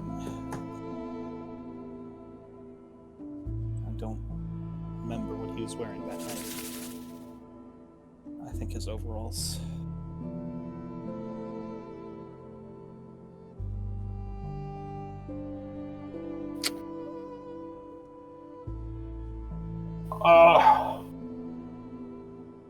You were looking for him in this rubble here? Would he be... Was this where you lived with him? Was this where he worked? We were running. The building collapsed on top of us. She kind of looks over to a large tree that has that has a large chunk of it has snapped off. As she just said, the tree shielded me, but he wasn't so lucky. I see.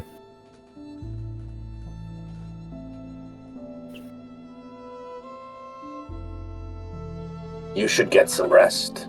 He will search for your husband. Now. Ahran's like, Dirk, this is literally just manual labor. Oh, Dirk's moved on. No, like this, Nyulrin, this is manual labor. He's under the rocks somewhere. Just find where he is and I'll pull him out.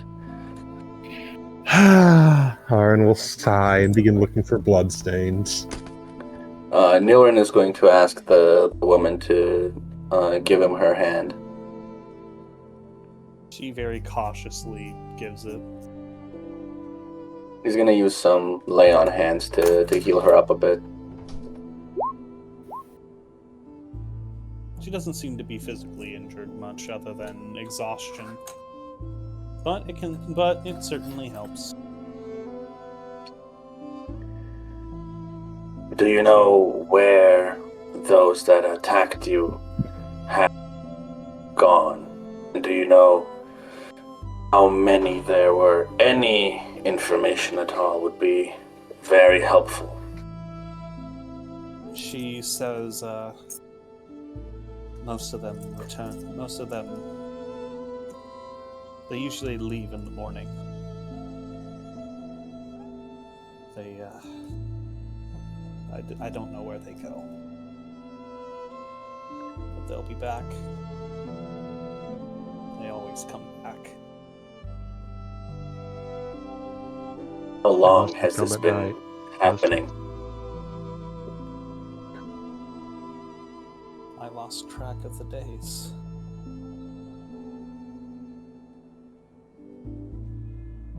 I will say some of the bodies you saw from have seen around are pretty late stages of decay. This has been something going on. They've been under siege like this for a while. So they don't even eat the bodies, they just kill for sport, or? No, they've definitely been eating some of these. A lot of the bodies have been mauled, torn apart, and clearly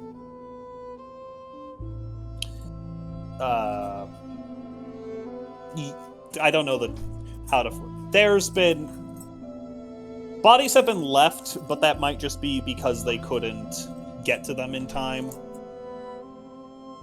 I don't know exactly what the right. They want to eat their prey while it's still like got the last gasp of.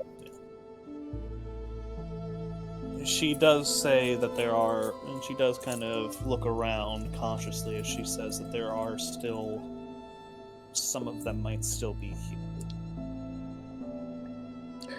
We will find them. Which of the Qenerin do you worship, woman?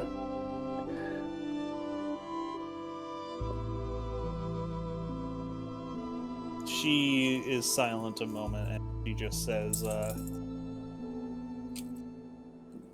she worships, she follows all of the 12.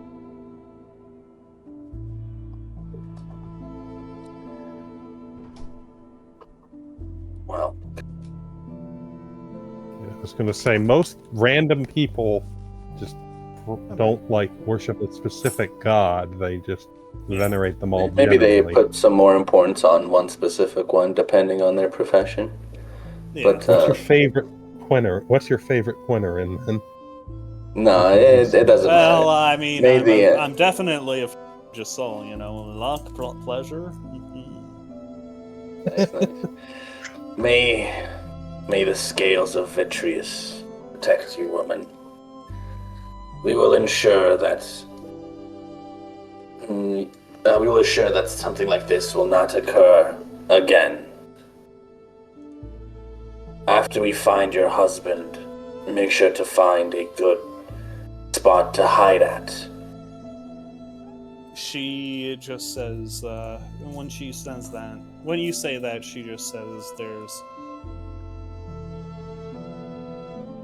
when you say that, she just says the castle still stands. She kind of points a little ways across the river where you can see the main keep located upon a raised incline of hill in the central. I don't know what. I need to look up near the fork of the river. Citadel? Yeah. Well, keep rather. But yeah. The main keep still seems to be. Well, it's not like it's blazing with light, but it seems in slightly better condition than much of the surrounding area. Why did you and the other townspeople not hide away in the Citadel? She says, I need to find him.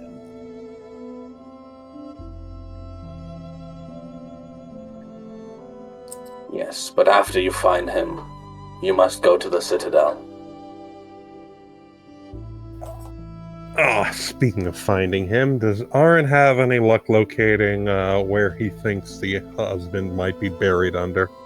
Go ahead and roll me an investigations check. This is why I had Ahran do this shit. Ain't no way I'm doing that. I have no You realize Ahran is grumbling to himself about how Jakar would be way better at this. And Cast locate invest. object. After all, corpses don't count as creatures anymore. I didn't prepare locate object. Christ. That's actually kind of brilliant. I didn't prepare locate object, unfortunately. Oh, I don't even think I get that. What spell did you use to find my husband? Locate object. Jesus. Well, that's... all right. I guess I'll cast guidance, and then, assuming this doesn't work, I'm gonna say, "God, will you help me?" I'll probably call for Jakar. Because I'm just rolling.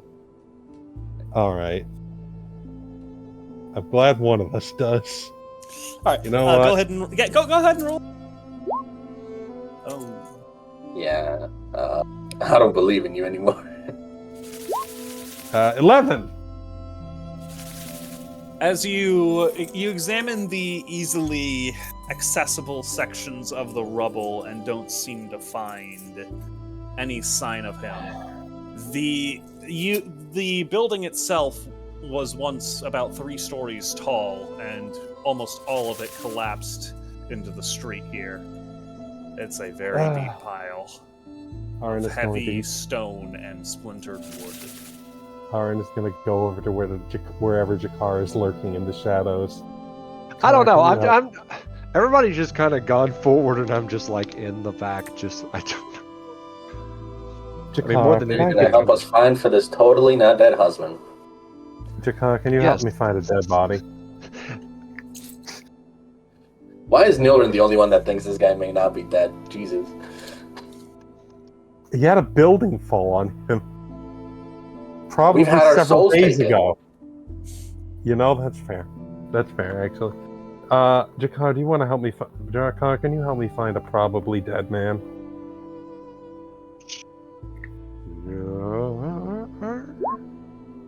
Points at the woman. Her husband was is apparently somewhere under all that rubble. You look around for a while, and eventually, just examining the signs, though they're faded, you can detect the faint smell of rot from beneath the rubble. You figure this is probably, you're able to locate about where he is, but he's buried under a lot of... Yeah, gonna be a lot of... Well, that's not our job, that's Nyulrin's. Are you gonna call me over? Yep. Nyulrin, we found someone. Well, Nyulrin is just gonna utter a prayer and turn to Ahran. Take the knife away from the woman. You want me to take this woman's only means of self-defense in this town? Also her only means of killing herself. I will say, go ahead and roll me an insight check, Nyulrin, real quick.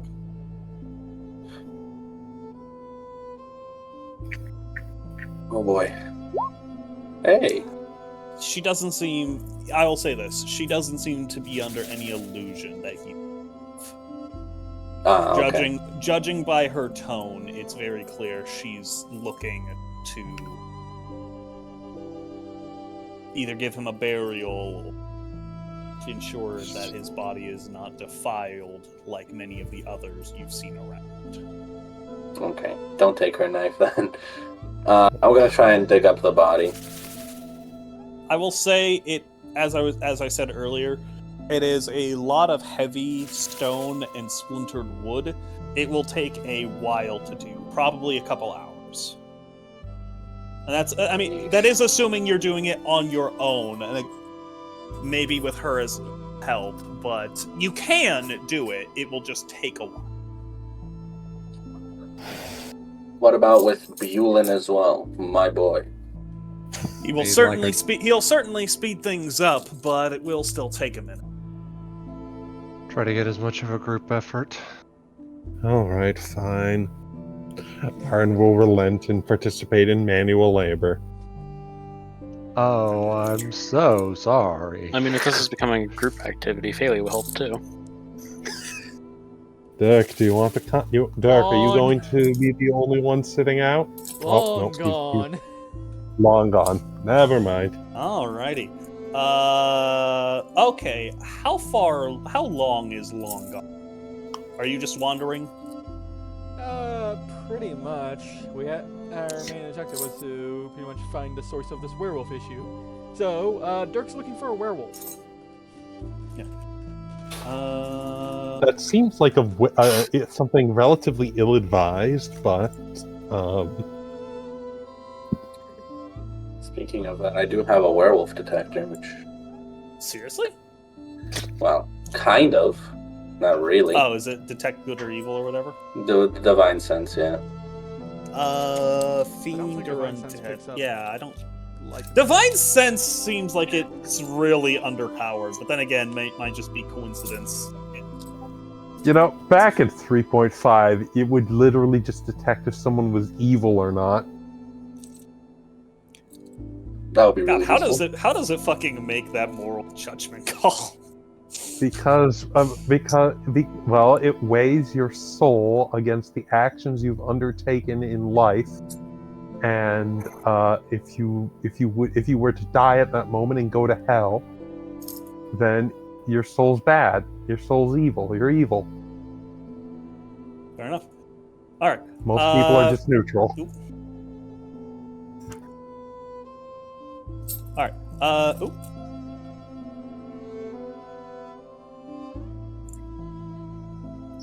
Oh, Jesus Christ. Niall, I just saw our current kingdom borders. You're right. It looks so weird. Yeah. It's too long. There's something about it that irks me. Your Game of Thrones thing? Yeah.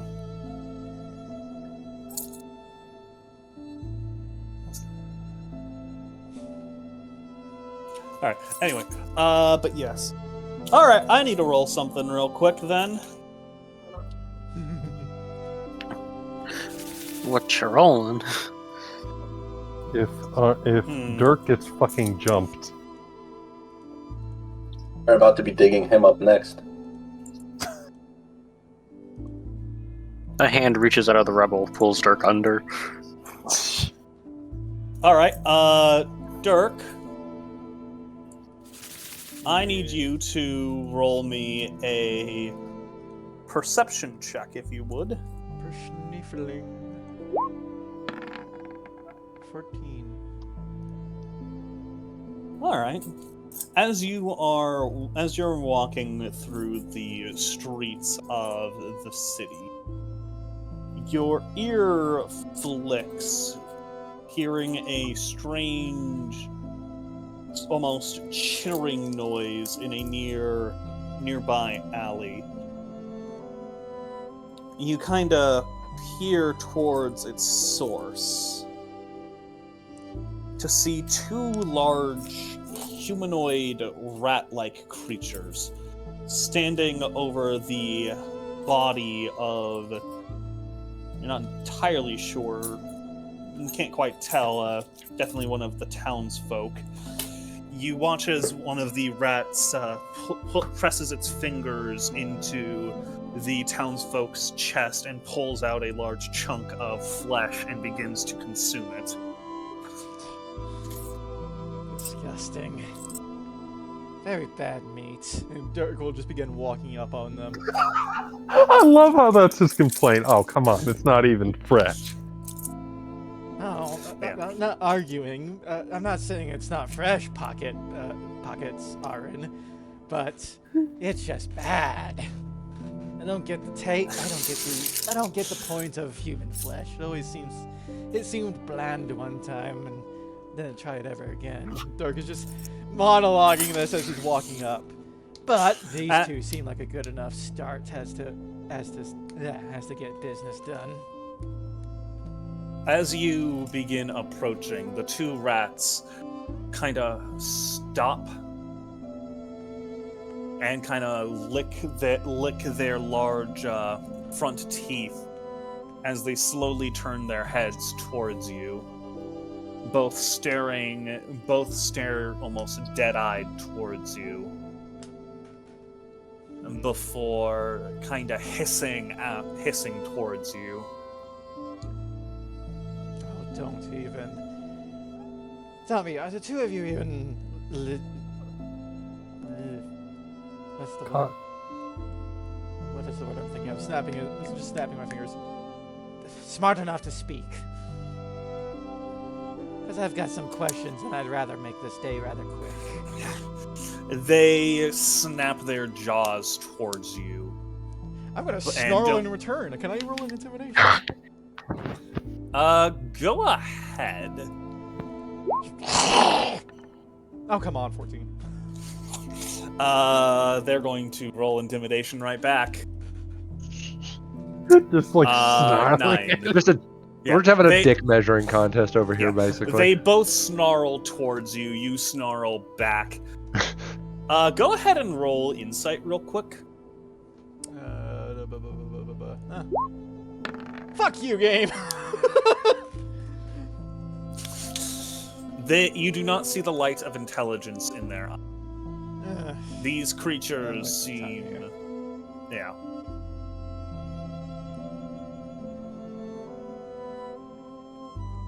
But yeah, they seem feral. And judging, you can see scraps of what seem to be commoners' clothing across their bodies.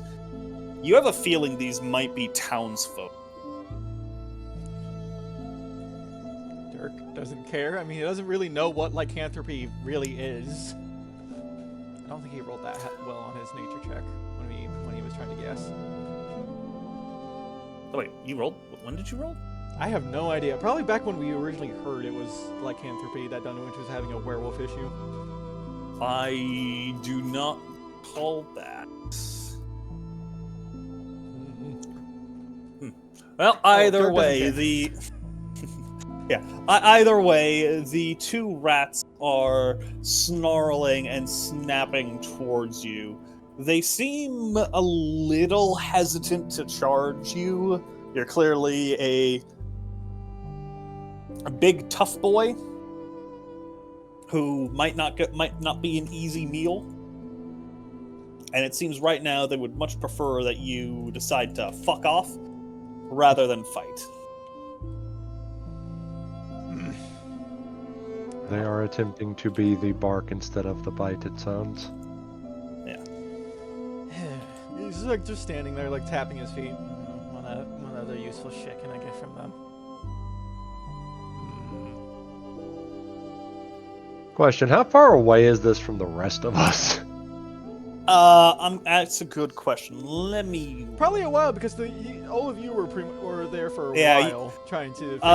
Dirk is kinda on his own. I would say if things started kicking off, you guys could probably hear it, but you... that's kind of what I was getting at.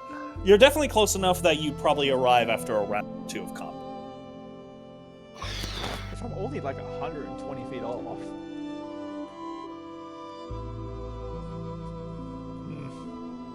Kind of like looks at the things. Well, a part of that is just for the sake of like everyone's sanity, being able to not be sitting around for, you know.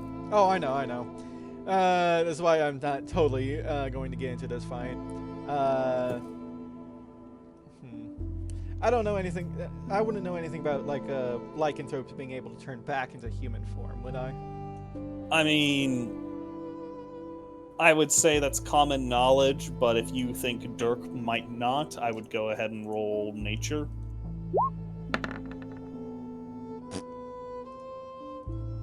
I'd say that's enough to know that, like, the basic concept behind lycanthropy is people can turn into animals.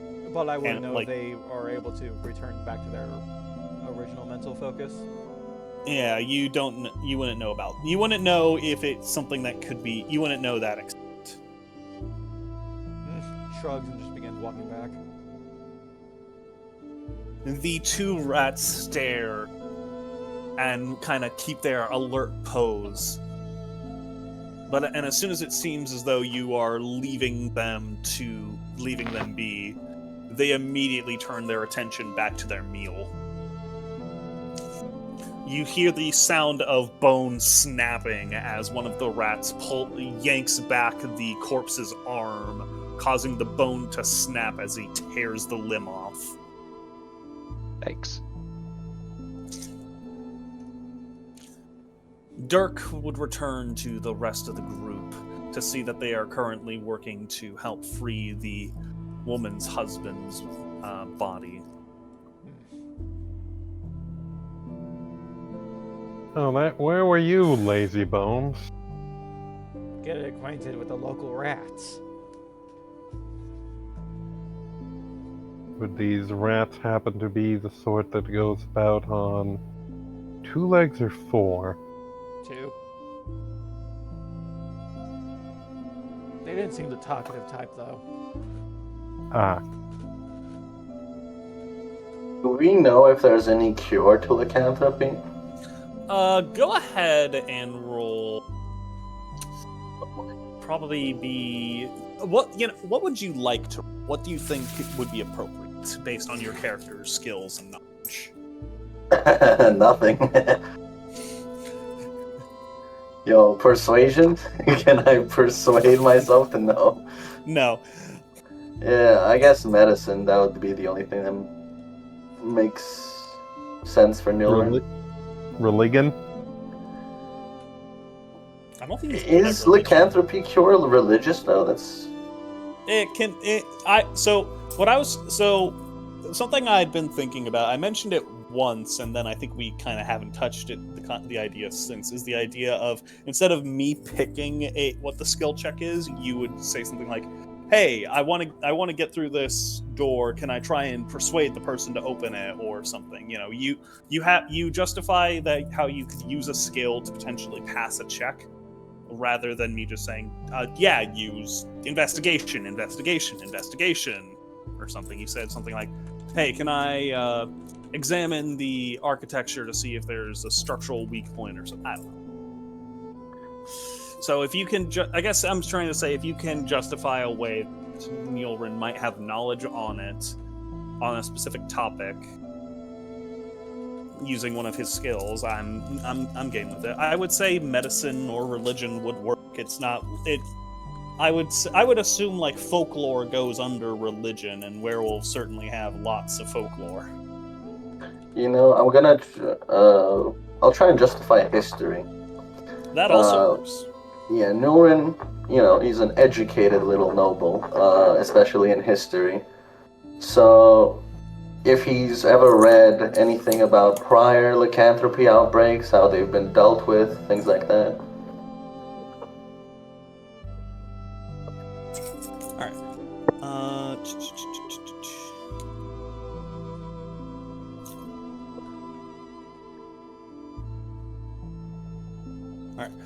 Go ahead and roll history.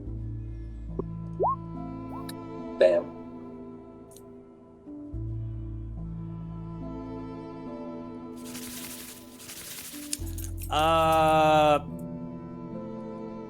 You don't know. So you're asking about the history of lycanthropes, or specifically? No, just any case that's been similar of like a lycanthropy outbreak, and somewhere in the Empire, and how it was dealt with. Okay.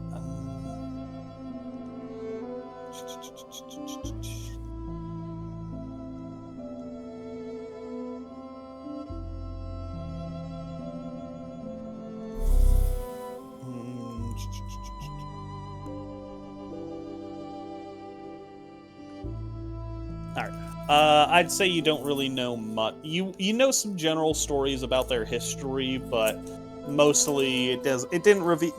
What you do know doesn't give you much additional insight than what the common person would know about were creatures. Unless, is Ahran giving you guidance during this? Sure, Ahran will give him guidance. He's whistling a prayer to Shay as he excavates. Hey. Okay. With a 15, so you are asking, so it was cure, correct? Yeah. Alright. I would say you know two things. You know that a cure is certainly possible.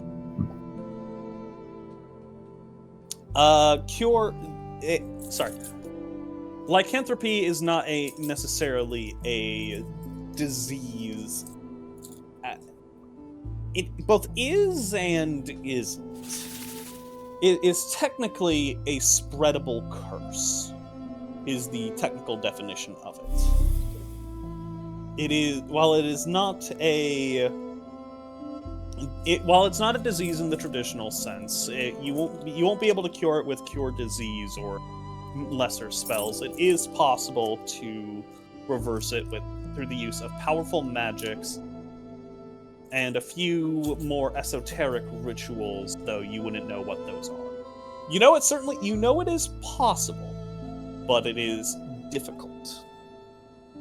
You would also know that it is possible for individuals to master their beast forms and take on any appearance and shift between them as they see fit and maintain full mental control. Though typically those who are freshly transformed have no such control and are basically feral beasts. Priest. Final thing. Where creatures... There's a common misconception that where creatures can only come out during the light of a full moon. That is and isn't true. Where creatures can turn at any point for any reason. The light of a full moon is a requirement, however. Theoretically, they can lose control during the during the height of the day, middle of the summer, on a moonless night, without the moon in sight. They could transform and lose control. Full moon is the only time always happens.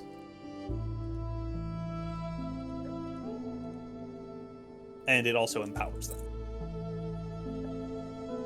Sorry, No, all good. Useful information. Priest. Yes. Did you happen to learn how to cure curses during your studies? Curses. That is a power which I am granted, yes.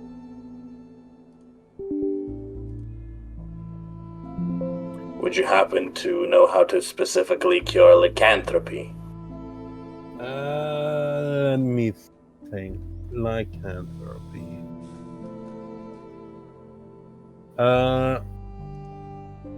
Ahran is going to try and remember if there has ever been a time in his religious training lycanthropy has come up.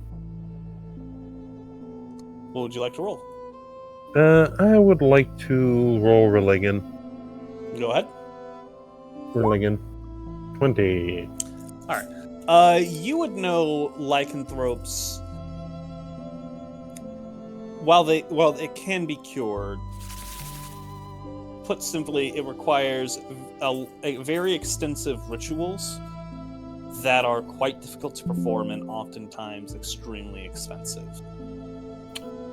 If a lycanthrope outbreak occurs, usually the resort is kill. Because one or two people might be able to get cured, but lots of people. Lots of people, it becomes just So if you're if you get bitten immediately, yeah. If you're bitten, you can cure. If you haven't transformed, you can reverse the curse easily. It is not difficult to prevent lycanthropy if you were just bitten. However, if you shift, that becomes That's when things become tricky, yeah. Yeah. Well, it depends. Aaron will look over and it depends. Are we talking about someone who's been bitten and hasn't changed their shape yet? Or are we going for the second option? Can you repeat that, please? Are we going for someone who's just been bitten and hasn't changed their shape yet? Or someone who's fully transformed? Well, take a look around. Do you think this was done by those that haven't transformed yet? You want to... These savage raiders who have been attacking this town, you wish to cure them of their lycanthropy? One of them, not all, to extract information. I hate to be the bearer of bad news, but that is a rather complex and specialized ritual that I'm not familiar with. Well, unfortunate. Killing all of them, it is. I mean, we can still extract information from them without needing to have them revert to their normal forms. Yeah, you should, as Nyulrin would know that it is possible for were creatures to retain their sentience. So these guys are in control of their transformation. You don't know. The two Dirk encountered didn't seem to be, but they also seemed to be townsfolk who had recently changed. So probably not safe to assume that they're the standard of the raiders.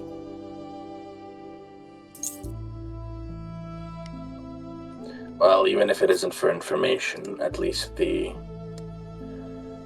townsfolk here that have had nothing to do with the attacks, there's no reason to simply put them down, as it were. It's possible for people to gain control over their bestial urges. At least that's what I've heard. And how many will they slay before they gain control? No. The best answer. Depends on how strong the chains you tie them up with are. That is a good point. I guess if curing isn't an option, at least we can capture them, tie them up, wait for them to gain control, and then likely be exiled from the town, since the people will be traumatized from even seeing werewolves. Safest bet is, unfortunately, putting them out of their misery. It's also not a guarantee that someone can gain control over their bestial form. We were putting everyone out of their misery that we met. Half of our party wouldn't be alive. Technically, you could make the argument. Whatever. Regardless, I think I found him. Ahran will lift a rock. You see a human, the hand of a partially decayed, or not decayed. What's the term for rotten? Decomposed. No, there's a specific terminology for it where it's starting to, but it's not like rigor mortis. Rigor mortis, I guess. Like patches.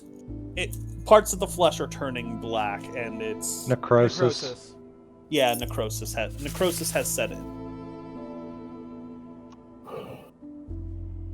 What is the tradition of burial for funerals in this town, miss?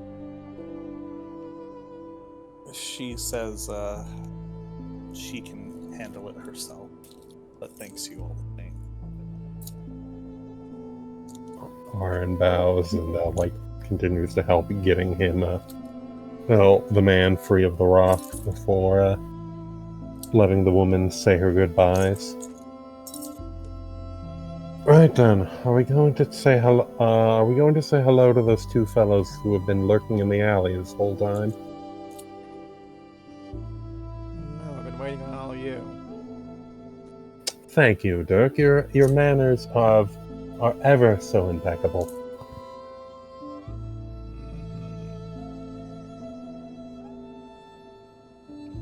No one is going to give a little to Ahran. You trained him well. Yes, I've still got many marks from when he bit me during training. Get a leash. Somehow I feel like that would make his attitude even worse. Dirk Worse than trying this? to hold back from pulling a dagger on the two of them. Ahran is actually eyeing, he's not being sarcastic at all. He's 100% if I tried to, you could tell in his voice, if I tried to put a leash on him, he would kill me. Anyone's also fully serious. Ahran just gives him a look this is Dirk we're talking about, right? We're talking about the same Gnoll, yes? Do you know many Gnolls? I have the displeasure of only knowing one. Dirk, what are you, you've arrived. Again. Is Jakar, Faley, what are you all both up to? I'm just over here just watching it, and the entire time I'm sitting here thinking, did we ever think to, ask and check if there's somebody from, a leader here, or is everybody dead? And it's I mean, they're at the Citadel, most likely. Oh, good. I'll head that way. I'll wait on all of you. You know what? I'll go with you, Dirk. I don't feel like trying to convince Nyulrin that putting a lead on you is a bad idea. Well, I know it's a bad idea. That's why I want to do it. So you are suicidal then? I'm glad you noticed. Not that Dirk could put me out of my misery, to my great misfortune. Please do not start this. Not now, not here. Not when there's werewolves and were-rats running about. Do we want to talk to those two in the alleyway, or do we want to go straight to the Citadel? They're looking at us. They're watching us the whole time. They're just sitting there. Menacingly. They look like common brigands by appearance. Yes, but they're local brigands. That is true. Let's find out how patriotic these brigands are feeling. Great. Arnold, You two, come over here. We have questions. You could say please. Roll persuasion / intimidation. To a brigand? No. Not proficient in asking nicely. Fuck! The two, as you say that, the two look to each other, and immediately they turn and bolt down deeper into the alley. Can't say I blame them. Citadel it is. Ahran will sigh and say, yep, Citadel it is. Okay.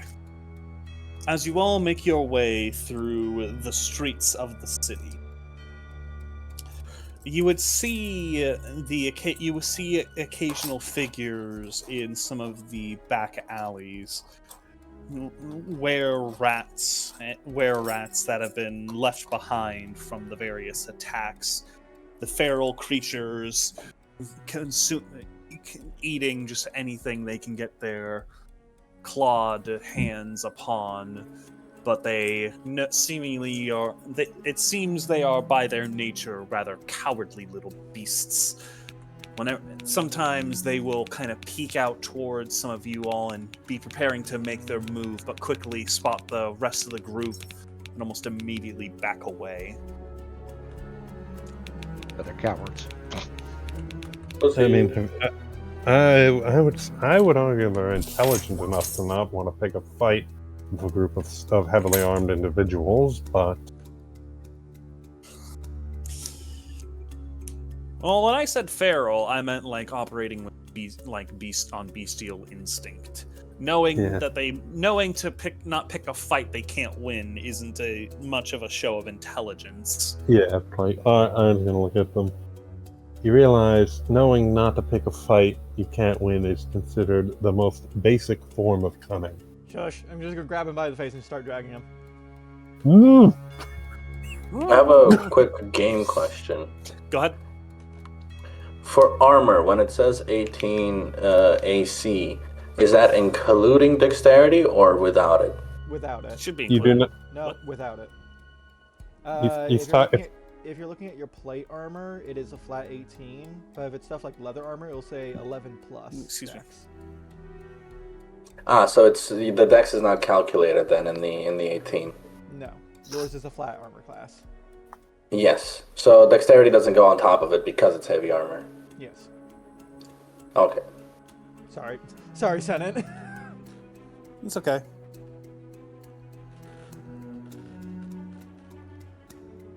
Damn it, a shit ton of AC. Have you been adding your dex this entire time? No, I haven't actually, which is why I was curious if it could be even higher. It technically can, with like a shield and magic. I mean, I do have a shield. That's why it's so high. Without the shield, it's a 19, which is still really nice, but... Oh, defender. Yeah. Or just defense, I guess. I'm going to occasionally be casting Divine Sense. I don't want to keep clicking it, but at an interval of about, like...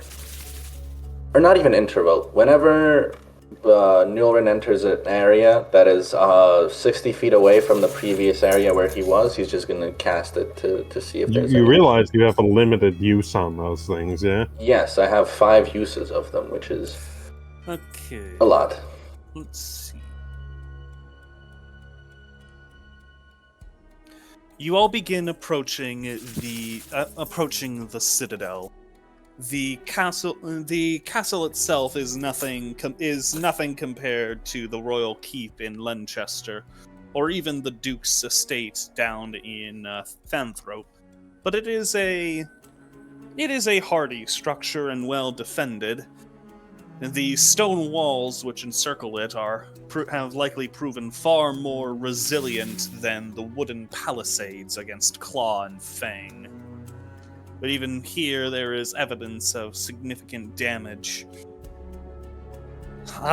Standing at the top of the gatehouse, you can still see a few soldiers manning the watchtower. Only 1 or 2.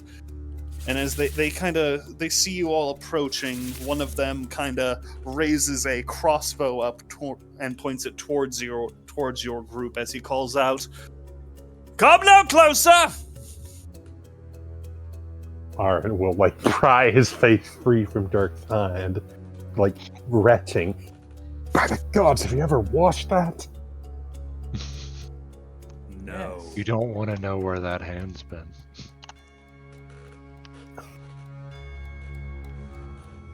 Yeah.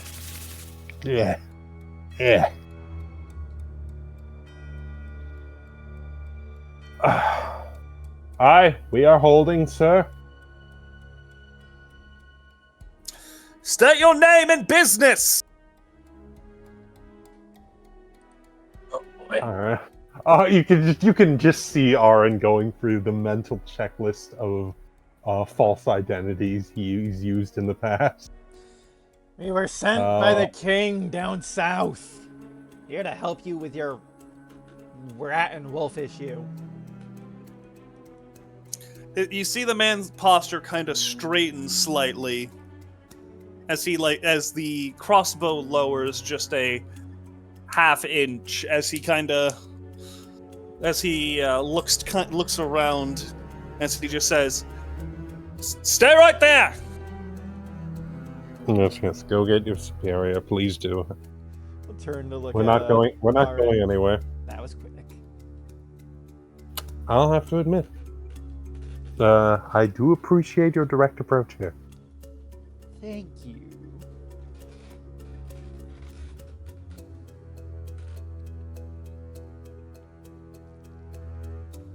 Just for the record, I would never try to put a collar on you. I like my fingers too much. Yep, hand on the face again. Karen is like struggling. You would make a good addition to any noble court, Ahran. Bootlicking is always an essential skill. Hand on your face, dude. I'm gonna bite back.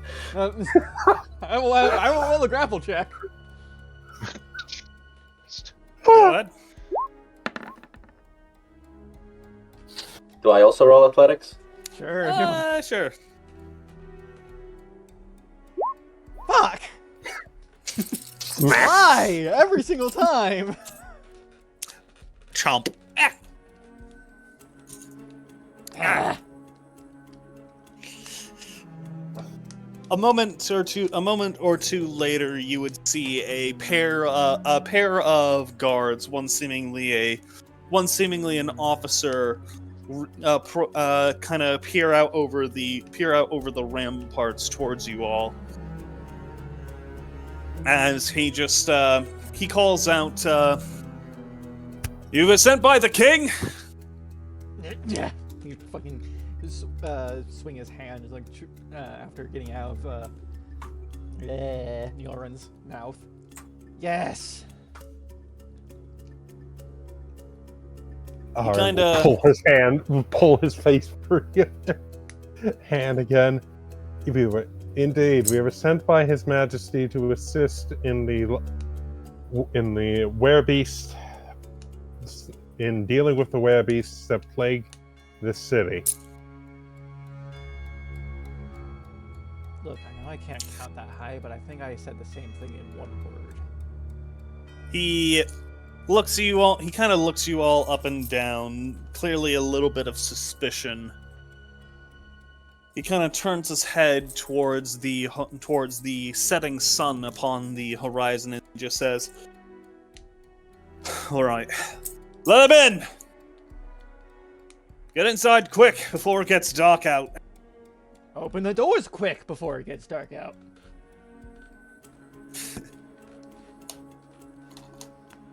The sun begins to set as you are all quickly ushered inside. The inner courtyard of the keep has become a makeshift refugee camp. Numerous tents and overturned wagons serve as shelter for the displaced populace cowering behind the castle walls.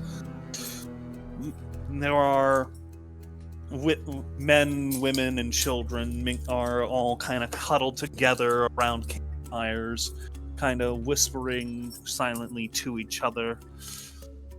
A few guards kind of patrol the grounds, but you can see in some of the nearby barracks and structures which have been quickly erected, it appears most of the guards have adopted to sleep during the day and presumably be awake for the night. Only a token force mans the walls and keeps an eye out during daylight.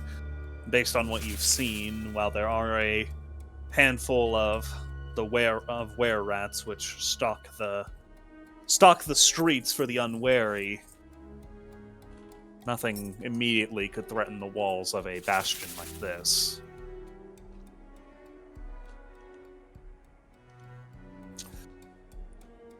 As you are brought inside, I think it's the portcullis, the gate. Yeah. Yes. Yeah. The portcullis begins to close behind you, sealing the area off. The guard officer just kind of says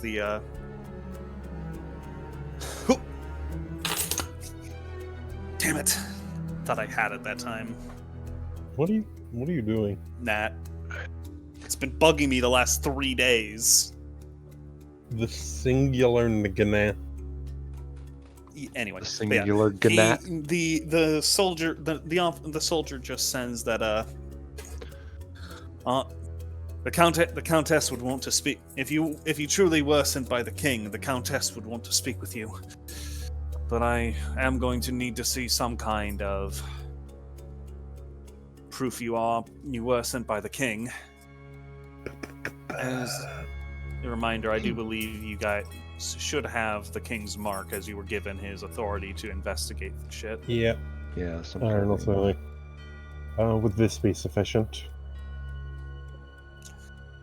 He takes it, and he clearly doesn't seem to recognize immediately what it is, but you can see a look of... He probably has never seen this specific mark before, but he can tell it's from the royal court. And that seems to be enough to satisfy him. As he hands the letter of mark back to you. As he just says, all right, let's head inside. I'm sure she will be. I'm sure the Countess will be happy for some reinforcement.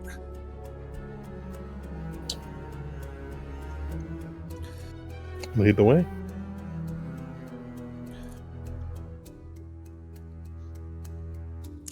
You are all brought inside the halls of the halls of the castle. The structure itself is well fortified, and much like the outside, has been converted into housing for the city's populace. Many men, women, and children are crowding the halls, trying to just make ends meet at this point. It's not a pleasant sight. It's almost certainly you can tell that there's some amount of,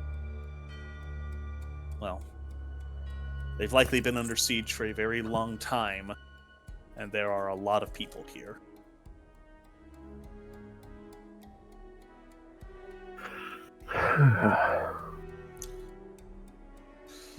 Soon enough, however, you enter into a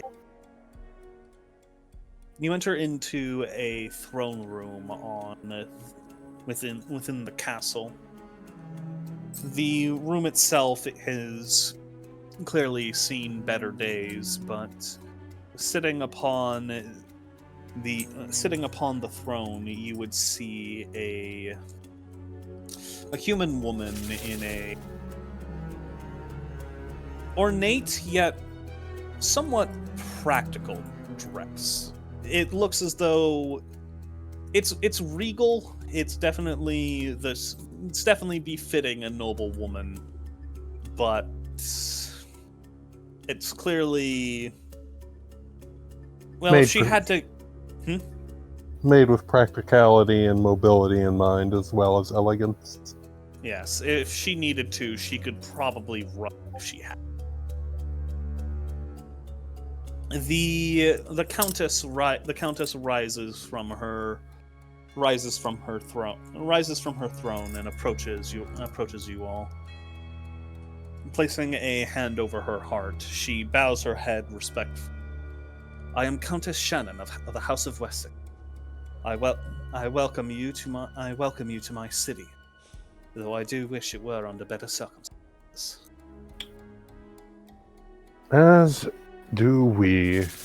Your grace is the correct term for a countess, yeah? No, that's it. My lady would be my lady. As do we, my lady. However, the time is dark and the night grows close. Can you tell us of what has befallen your city in these past few days? And say it in less flowery words than him. Fine. You know what, Dirk? You talk to the noble woman. Go ahead. Go ahead. Sorry, Gold. No, I that's a terrible insist, idea. sir. I insist. Aaron like looks at me.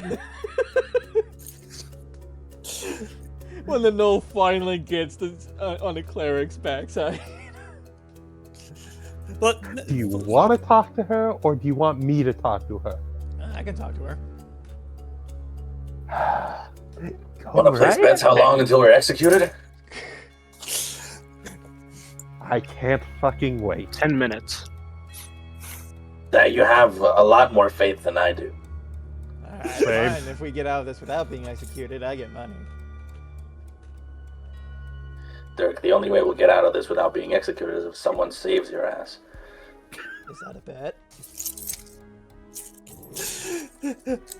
How many bets have you lost against me now? The Countess has been watching this unfold, and she seems very confused. My lady, can you please just appraise us of the situation at hand? We've been under a bit of stress recently.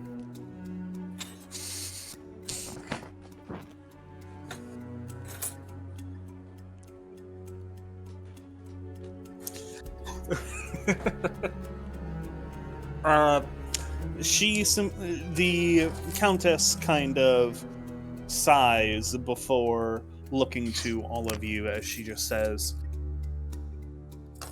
I wish it had only been a few days since we'd been under siege.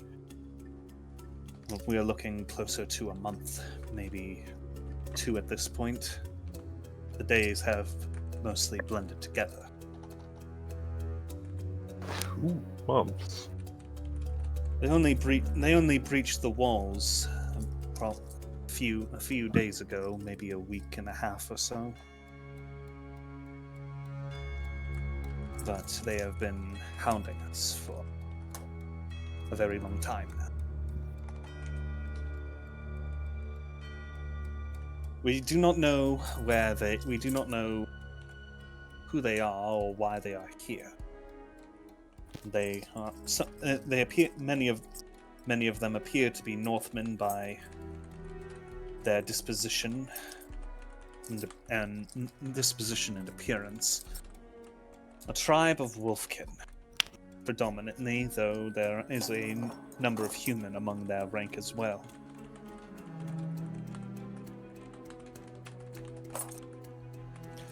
And they raided our countryside, torched our farms, and forced our people into sheltering within our walls. I see it now as effectively hurting our people.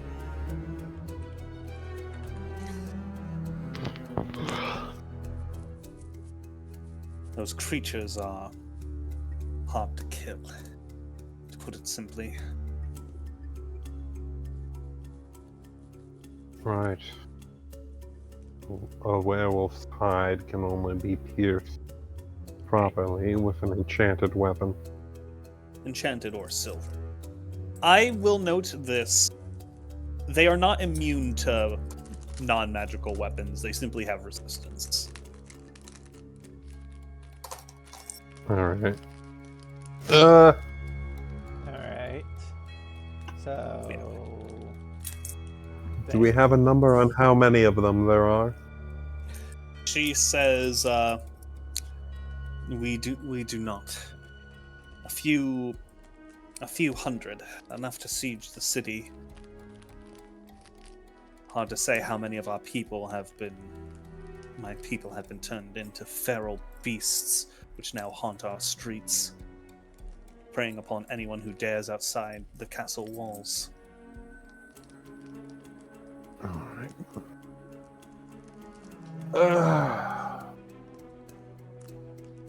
So a good start would be to fortify your wall, yes? She says sorry.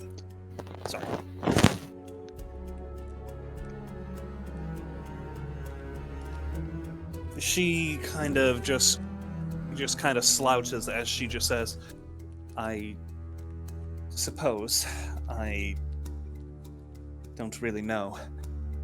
I apologize, but I am no soldier. Matters of war were never my expertise. Who is your most experienced soldier who commands? She looks a little sheepish as she looks down before saying, the city, the command of the forces in the city I know is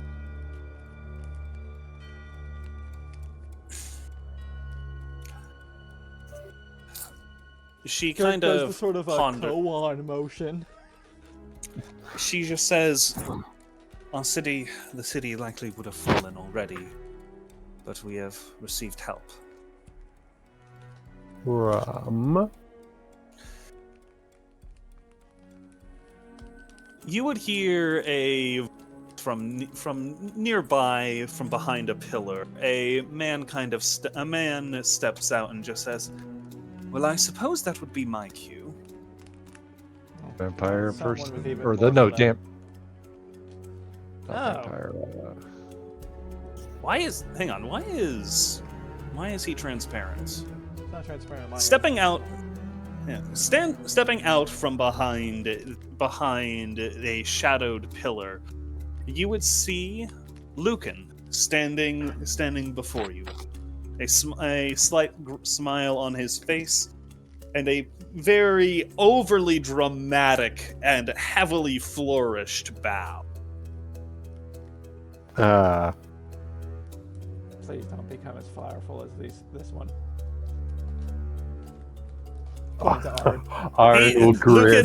Lucan looks to you, Dirk, as he just says, might not. Sorry, he just says, sorry. I'm trying to formulate the sentence. Sorry. I'll talk however the fuck I want. Yeah, that's more like it. Right. He gives a grin as he approaches he has a sharp contrast from the look of general despair and helplessness of many of the guards and townsfolk. He is confident, he is well groomed and very well dressed. The vampire spawn gives a bit of a jolly gaunt as he approaches, and just says, I had expected you all to arrive much sooner. Would certainly have helped us. Oh, we got held up in the south. Horrible brain-eating abominations from the center of the earth and all that. Kind of ponders for a moment. Interesting. You'll have to tell me about those. Later. Another beast. Indeed. Points to Ahran. Later. Yes, I was about to say. And then turns Tale the for point another at time. Lucan looks to Nyulrin, following Dirk's finger. I'm not sure what he's expecting to accomplish. I don't think anyone's taught him that pointing is rather rude. Turns around, points middle finger. Lucan does the same.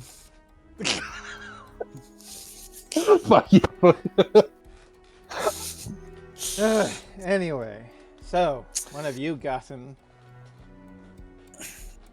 The Countess kind of looks between your groups as she just says, Lord, Sir. She kind of pauses a moment before, Sir Klein, I leave this in your capable hands. Klein? He, placing his hand on his heart in a much more respectful and very dignified manner than he. No sarcasm in this, as he places his hand over his heart and bows respectfully. As you wish, Countess. She kind of looks a little nervous before kind of just turning and walking out of the room as Lucan watches her depart before turning his attention towards all of you as she just says, "Poor woman. She is not prepared for this kind of situation. Not in the slightest." Honestly, who is prepared to be besieged by a pack of were creatures? I was muted this entire time. I'm gonna kill myself.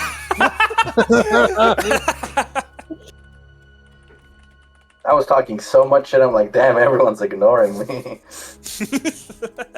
Yeah.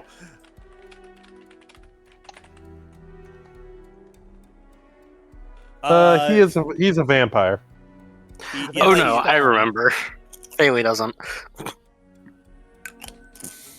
Oh, Yeah, we ran into this guy interesting. at that church, that burning church on our way to... I think Faley was left to watch camp while you guys investigated. Was the in-universe explanation. Lucan notices Faley as he gives he bows down respectfully and offers out his hand towards her. Sir Lucan pauses. Klein of the house. Huh? She just pauses, unsure of what to do. It's just a weird pale dude holding out his hand.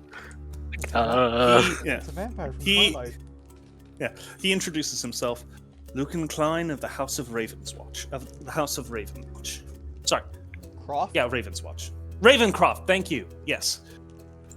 Lucan Klein of the House of Ravencroft. At your service, my lady. My name's Faley. Faley Athros. My name's Jeff. My name's Jeff. It is a pleasure to make your acquaintance, Faley. Sorry, it is a pleasure to make your acquaintance, Miss Athros. Seeing as you aren't taking his hand, he kind of returns to his more casual stance as he looks towards all of you. So, I believe you. I suppose you will all have no end of questions to the current situation. First question I have is He looks to Dirk first. I was thinking I haven't had my chance to talk yet. He looks to Dirk. All right. So what information do you already have? Do you have like a boss's name or perhaps some line of fuckers we have to kill?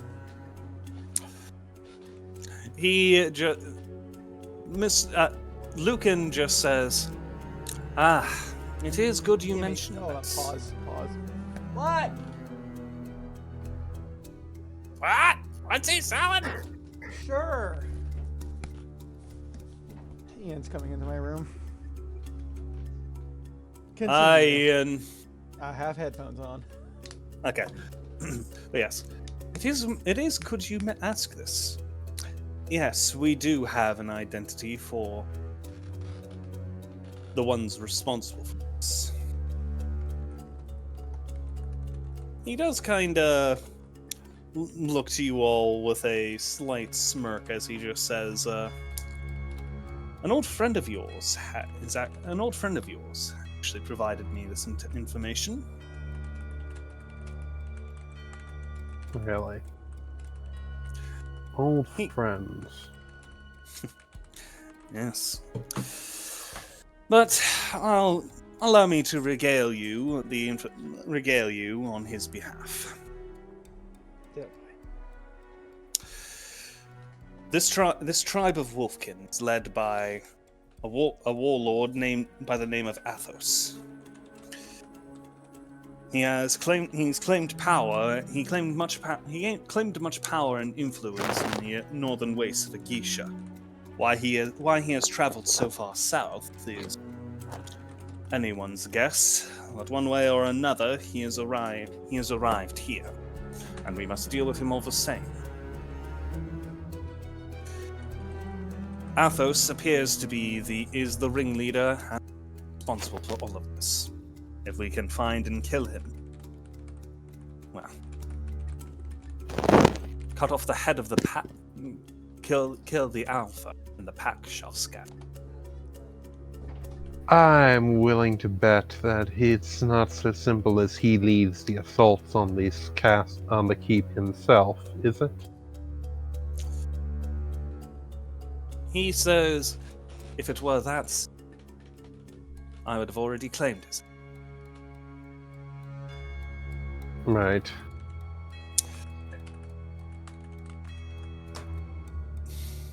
Well, does he send lieutenants and the like?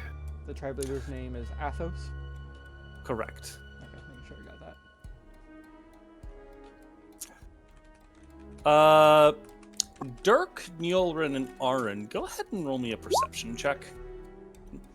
Dirk, Nyulrin, and Ahran perceiving. Faley, by the way, do /me when you putting typing in character stuff. Makes it bold and helps other people. Helps make it clear that it's in character. That is good to know. Thank you. I will start doing that. What you should do is /me, and then quotation. I don't know all the Roll20 command stuff, so I didn't know that was a thing. I just saw people typing in orange at some point.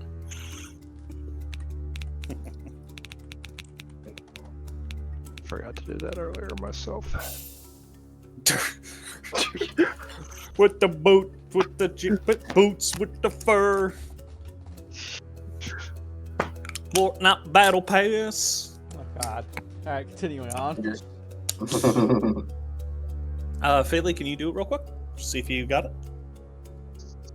Just type anything.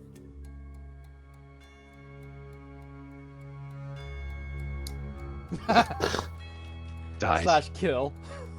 Alright, roll a new character. Omae wa muon. Shindaru. Look, I'm okay making that reference as long as you don't blow my ears out. I've gotten to where anytime I start hearing those words in a video, I immediately grab my headset and pull it off. Oh, yeah. Anyways. Sudden Yep. ear. Ahran's questions. My hearing. Ahran's so you want us to roll perception for this fella, yeah? I mean, you got a 22. So. Yes. Okay, you guys have all it. As he is, does anyone wish to respond to Faley real quick? I mean, I did shoot him and he didn't kill me, so. Yeah, no, I did beat the fuck out of him at some point. He's a real good sport, like that. Yeah. Lucan just said, if I killed everyone who had tried to kill me, well, this world would be a lot more empty. I am a vampire, after all. This does not fill Faley with confidence. To be fair, people's instinct upon seeing a vampire being kill it with fire and very well founded. He said, object. Lucan just looks at you, points, and just says, "It is extremely well founded and reasonable. I do not judge people who react. It's the people who don't that you need to be wary of." He also spoke Celestial, Faley, which vampires are not wont to do. He is quite literally speaking like the villains in those old tales, though. I know, but this is how all of us nobles speak, you know? Lucan just says, My dear, I am Lucan Klein, a member of the House of Ravencroft. An order of monster hunters, made up of vampire spawns such as myself seeking redemption for crimes we were forced to commit. Is this how I sound like when I introduce myself? Yes, it is. Yes, sometimes you come across quite pretentious. Quite. Clearly I'm not doing something right. But, yes. Whew, okay. Ahran, as you all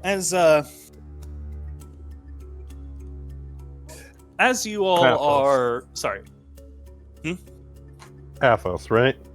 Yes, as you say Athos, you hear another voice speak from beside you. Yes, my brother. Looking over your shoulder, you see a familiar wolfkin standing beside you. What? Long time no see. Holy shit, you live. I didn't just I'm sorry, stop is existing the moment I didn't just stop existing the moment I walked away. Is that a fucking samurai wolf? It's a blind samurai wolf. Man, And I'm playing one the of our wrong old fucking players. character. Oh! Yes, this is actually one of the people. I think you were replaced. No, wait, no. Who? Yes. I am trying to remember the. Yeah. This is who. This is. Well, I'm sure you can ask in character. I don't think. August will be coming back. So unfortunately, I'd like to finish off his character's story. Jakar Faley, this is Revan. A very skillful swordsman. And a companion of ours some time ago. He looks to all of you and just says, "Looks like I've been replaced. I'm hurt." Yes, well, it took us a while. We had to find someone with the right personality, and of course, they had to have the right bestial countenance to fit in. It wouldn't feel the same, right? I'm sure you understand.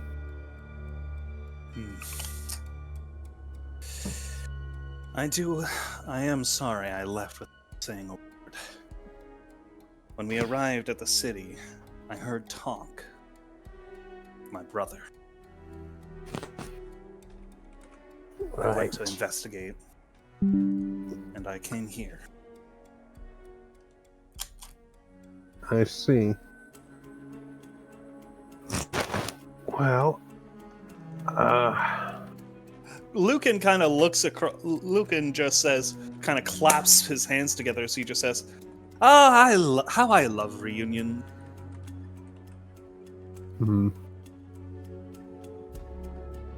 Right then,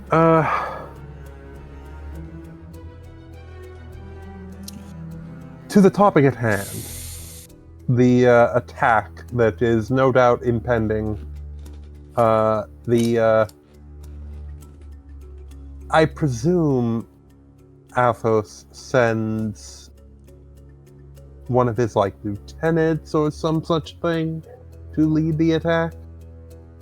I mean, from the way it sounded from the civilians, it almost sounds like once the siege broke through that they are just, raiding every night and then coming back the next night?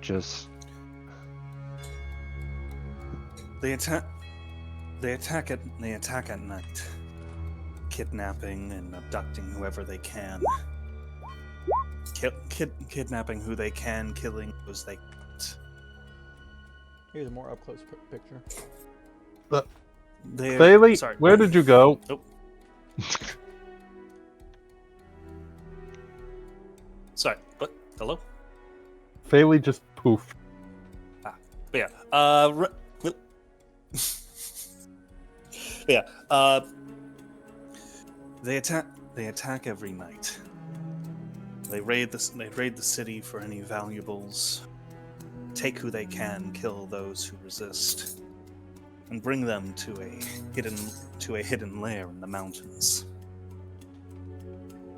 Unfortunately, Revan looks over towards he doesn't so much look as he more gestures generally towards Lucan as he just says, the two of us were able to locate their hideout.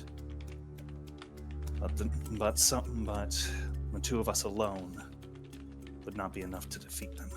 It would leave the city vulnerable.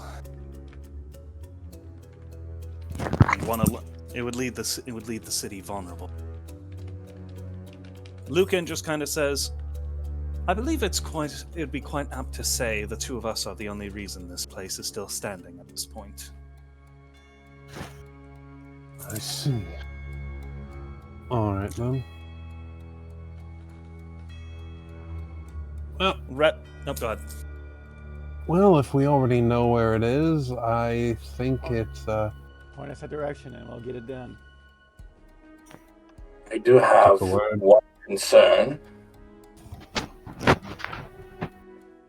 If we do kill the leader, as you wish, and, so to say, remove the head of the pack, won't the pack just scatter and still be an issue, though much less of an issue, of course? Lucan looks to Revan. He begins to speak.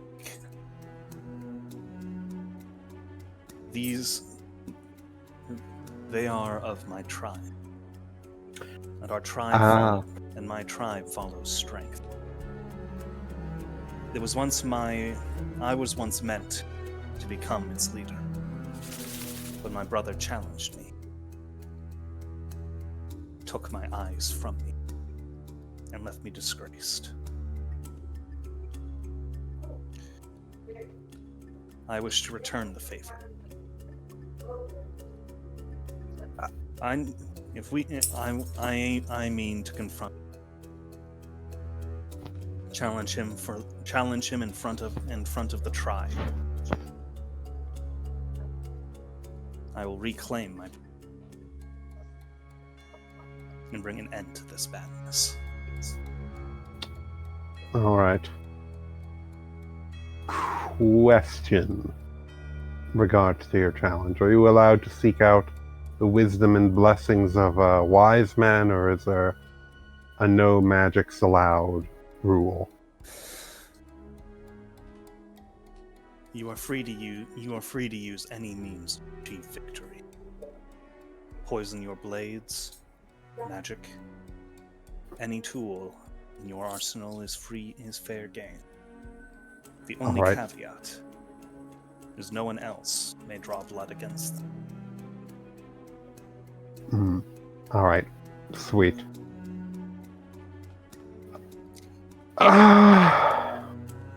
Right then, so Lucan, I presume the plan is you'll be staying here to hold down the fort?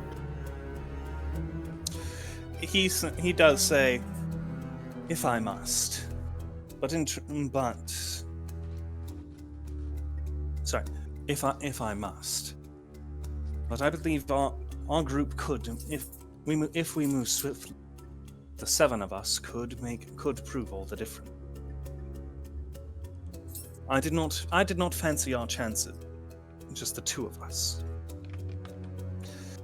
And if one of us were to fall, the city could not stand.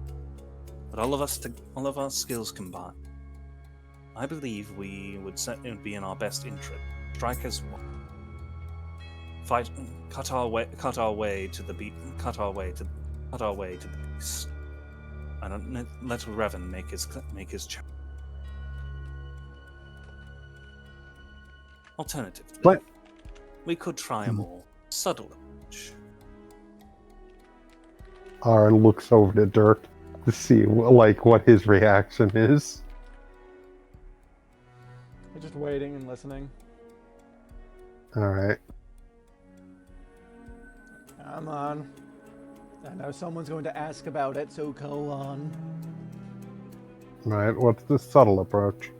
I just said that. No, you didn't. You said someone was going to ask about it. Yes, and about you were the right. subtle approach. Yes, and he was right. The Gnoll is quite perceptive. But You're welcome, Dirk. I made you right. We have discovered a secondary, and last night I discovered a secondary entrance to their.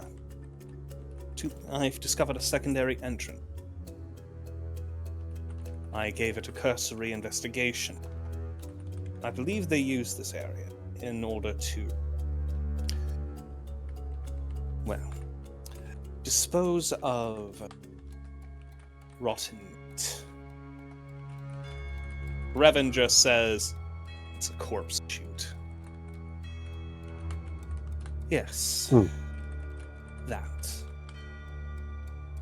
Not a particularly pleasant approach.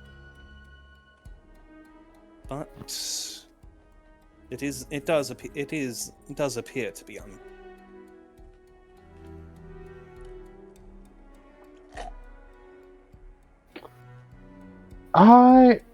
I don't know. I think Dirk's just rubbing off on me, but I'm thinking we take the direct approach this time. Continue your One of the things that I'm kind of sitting here wondering is if your goal is to literally just challenge their leader for alpha privileges, for lack of a better way to put it, why would we even need to fight through them? Why can't you just make the announcement or send a courier or something like that? Oh, didn't he just say that he cheated the roll out of him or something like that? Yeah. He said, they say, to this they say, we do not know what lies between us and them, and us and the forest. There are many feral beasts that they have turned many into feral beasts who stalk the countryside.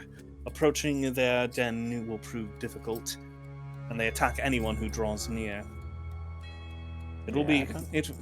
I don't sorry. think They attack on sight and are not interested in listening to what anyone would have to say. Regardless of how we approach it, we will likely enter some kind of fight. Yeah, I don't think anyone that deals with fighting like that will fight fair. Right. Sorry. I want to clarify what I meant. They've kidnapped a lot of people, turned them into werbeasts, and a lot of them are currently feral. So going through the front door, even if we make our announcement, we're probably going to have to fight just the feral werbeasts who don't know better. Yeah, so I picked up on that. Yeah, I just wanted to make sure that's what I meant. Okay. Alright. Well, sounds like a decent plan. What do you think, Faley? Faley? Looks around. Faley! Did anyone see a, Where did Faley go? Out. She has left the building. Has anyone seen a light blue? Do you need me to roll stealth or woman? I heard her walk away and leave the room. Ah. Right. Invisibility. Did you hear which way she went? Revan just very casually tilts his head towards the doors you all entered from. He tilts his head towards the single door in this room. Oh, there's others. Oh. But yeah. For all you know, she could be hiding in the closet. Yeah. Faley, come out of the closet. Mom, Faley won't come out of the closet. Just appears from closet covered in snow. There's an entire world on the other side of there. I understood that reference. My favorite insult, I hope I get the chance to use it, is this guy is so deep in the closet he's found Narnia. I've never had the chance to use it, but boy do I want to. That was a pretty good one. Alright. So yeah. I'll go find Faley. You all work out what's going on and catch me up with what we decide the plan is when I get back.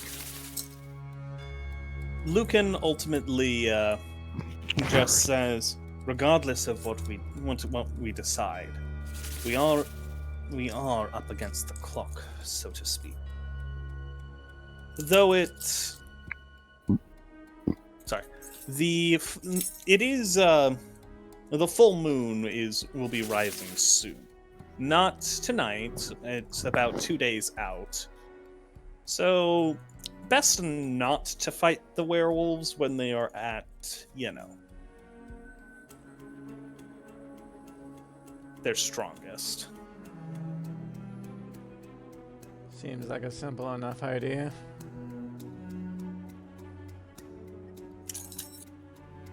So, what will it be? Cut our way through the gates, or climb the corpse chute?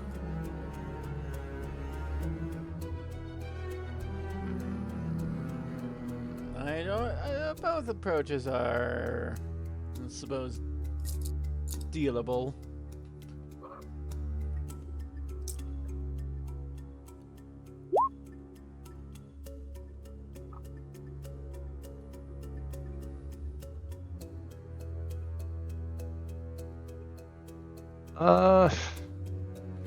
I mean, we do have quite the number of tools to support taking a stealthy route.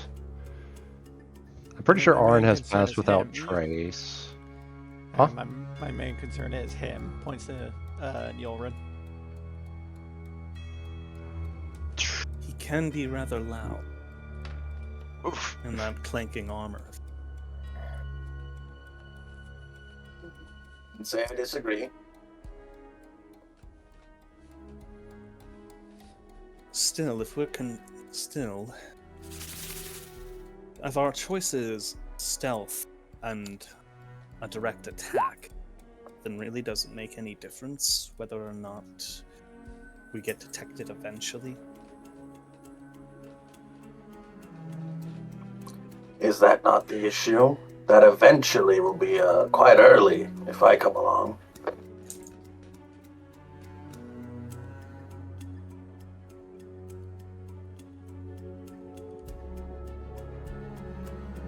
Aww. Am I muted again? Yeah, no, I heard it as... sorry, I just was reading what Faylee said. What do you want?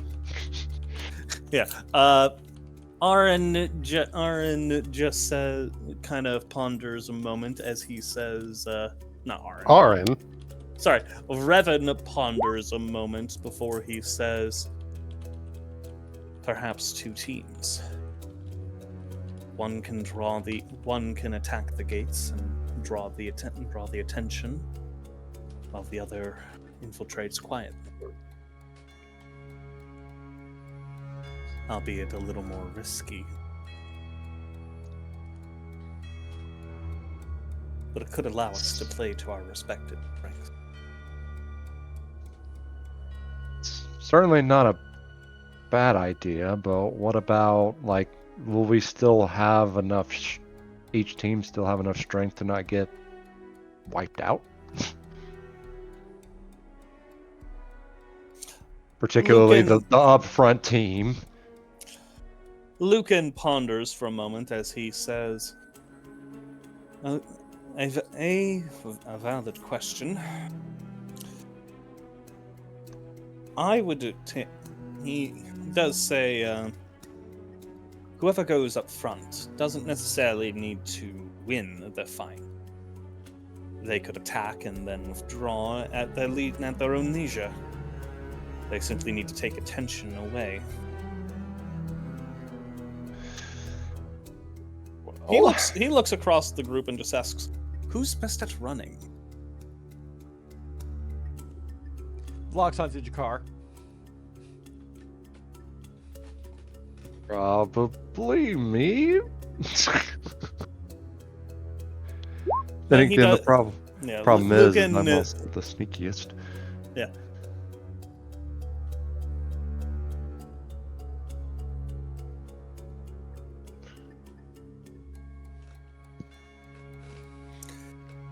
Yeah, he does say, the way as I see it, a strong frontal team might be myself, Dirk, Nyulrin, and perhaps... He kind of thinks for a moment. The three of us, I suspect, could hold the line very well. Jakar, Ahran, Kate, and Revan. Wait, not Kate. Fayli and Revan. He breaks the fourth wall.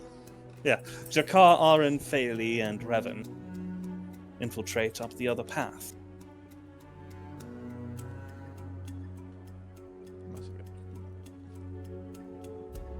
Who am I with on the front line?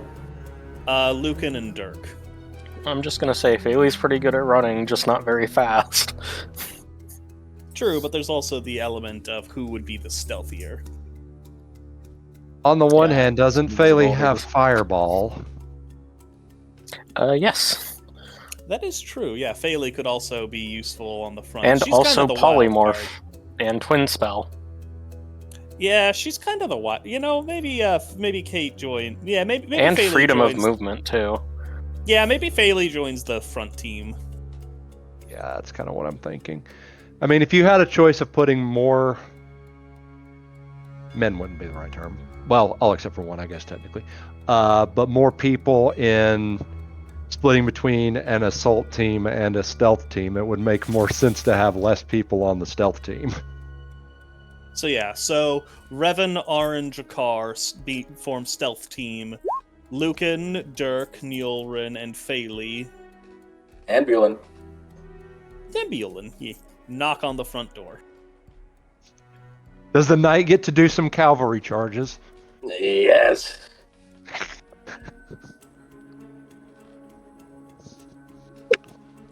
With not a horse, but a big fuck-off lizard from the sound of it. It's a very good lizard. I quite like this idea.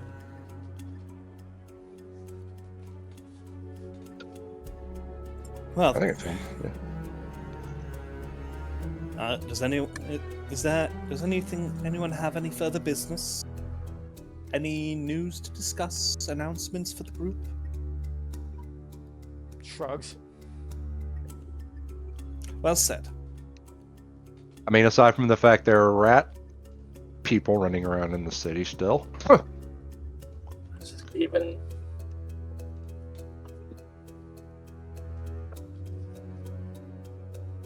Whoa. Why are you moving the map? The map's gone! My Roll20 is being weird. What's going on? The world just collapsed around us. Everything's fogged. What's going on? This is bugging me. Anyway, I'm gonna head to the restroom real quick. I think we're about to call it, so... Oh, Yeah, damn, I alright. was about to go into a whole strategy thing. Oh, well, if you want to talk shop, that's fine. But I do think we're probably approaching the end for tonight. Thank you. Does anyone have anything they would like to discuss as the group? Because any time we spend planning now is time we can spend next time kicking butt. I did want to continue the little scene with Ahran and Fayli. Just But peeking on. that can go on in the background. Yeah, I mean, we pretty much have the strategy down. We don't need as much planning as we did with the thing There. at Well, I would like whatever. to throw out some of Fayli's spells that we could possibly use to assist. Speaking of which, Well- since Fayli probably isn't the fastest, but she does have the haste spell, I'm wondering if she should reduce herself to, I think, small, because she's a medium size? And be, like, carried. Yeah, that's what I'm thinking, because then she could cast haste or polymorph in the Problem start. is, those are both concentration spells.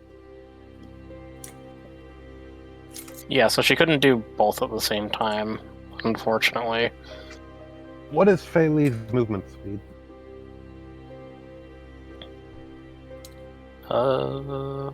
30 feet, so pretty much the same as everybody else's, I guess. But if she's going to be casting spells, I doubt she's going to be running, able to dash and cast.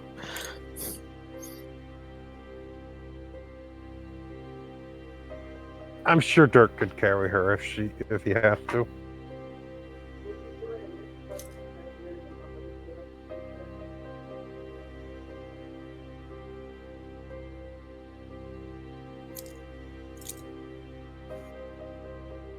This is a stacked party.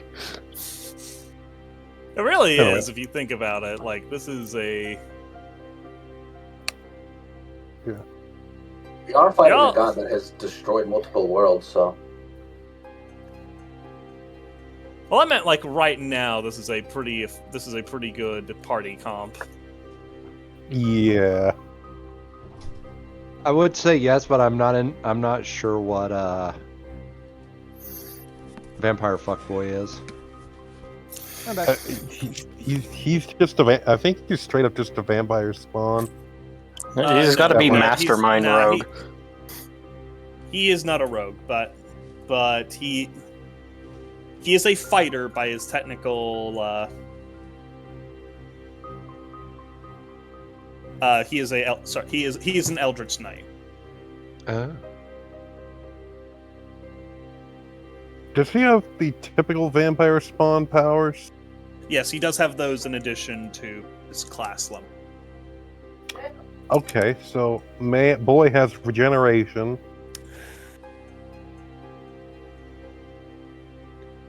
He's got a couple other fun things, but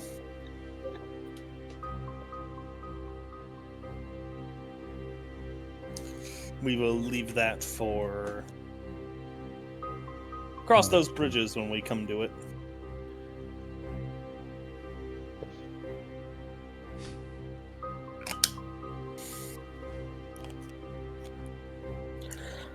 I'll say, Phaley, if you wanted to, go ahead and roll insight for when you were interacting with Lucan. Sure, why not?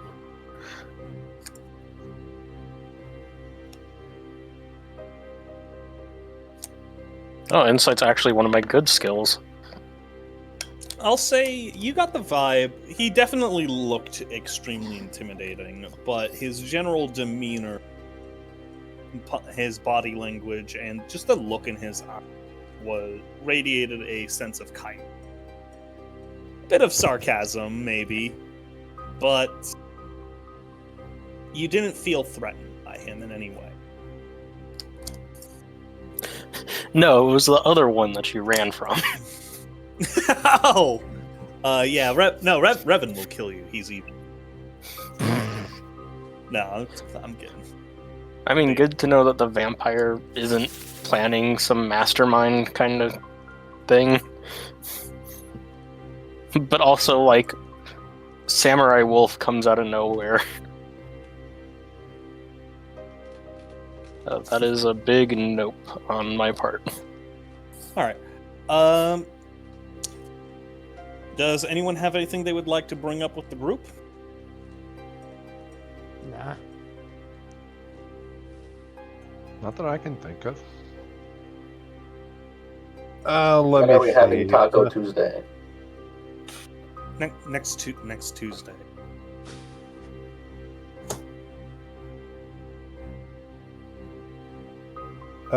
We have. I was going to say, the stealth team is going to be Jakar and Ahran? Yeah, Jakar, Ahran, and Revan. Okay.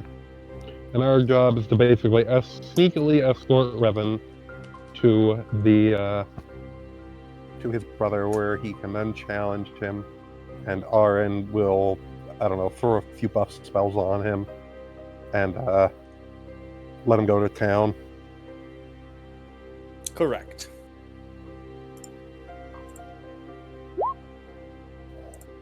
I guess that would be the one downside of Phaley being on the assault team. Yeah, you won't have spells? Yeah, or at least my spells? Yeah, to buff. I never really buffed to begin with. I mean, haste You have is a haste. good buff. And silvery barbs. That's probably what you're going to be missing. I believe in Revan. You may believe in him, but do the dice. That is where it's all going to come down. I do have slow as well, though. Yeah, but I don't think you can.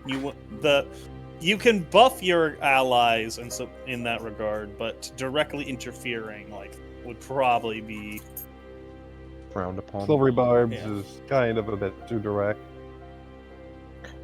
Oh no, I mean if we're getting chased and running away. Because that's what I assumed was going on. Did I misread this entire situation? You did. Oh. The idea is there's going to be two teams. One is a stealth team. That's going to be Ahran, Jakar, and Revan. And our job is to get Revan to his brother so he can challenge him.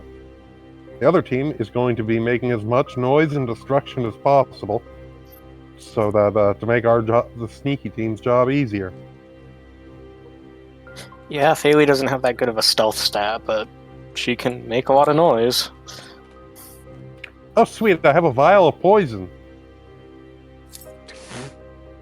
Yeah, no, I completely misread the situation. I thought we were trying to, draw away a bunch of guards.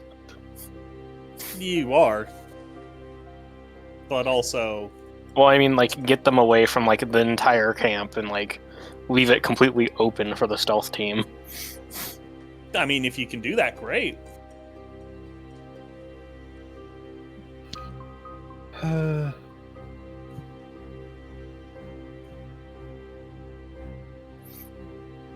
Yeah. Otherwise, I believe that is where we will call it for tonight.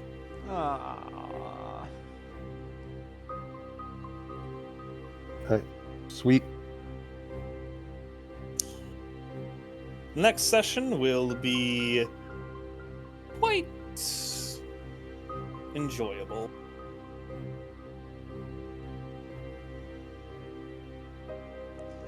Hell yeah. I wanted to fight something. I can't could wait have to fought- nuke a small city. You could have punched the rat. Yeah, but then I would have taken up so much time. You did That say- is true. We wouldn't have gotten this far. Not so sure about that.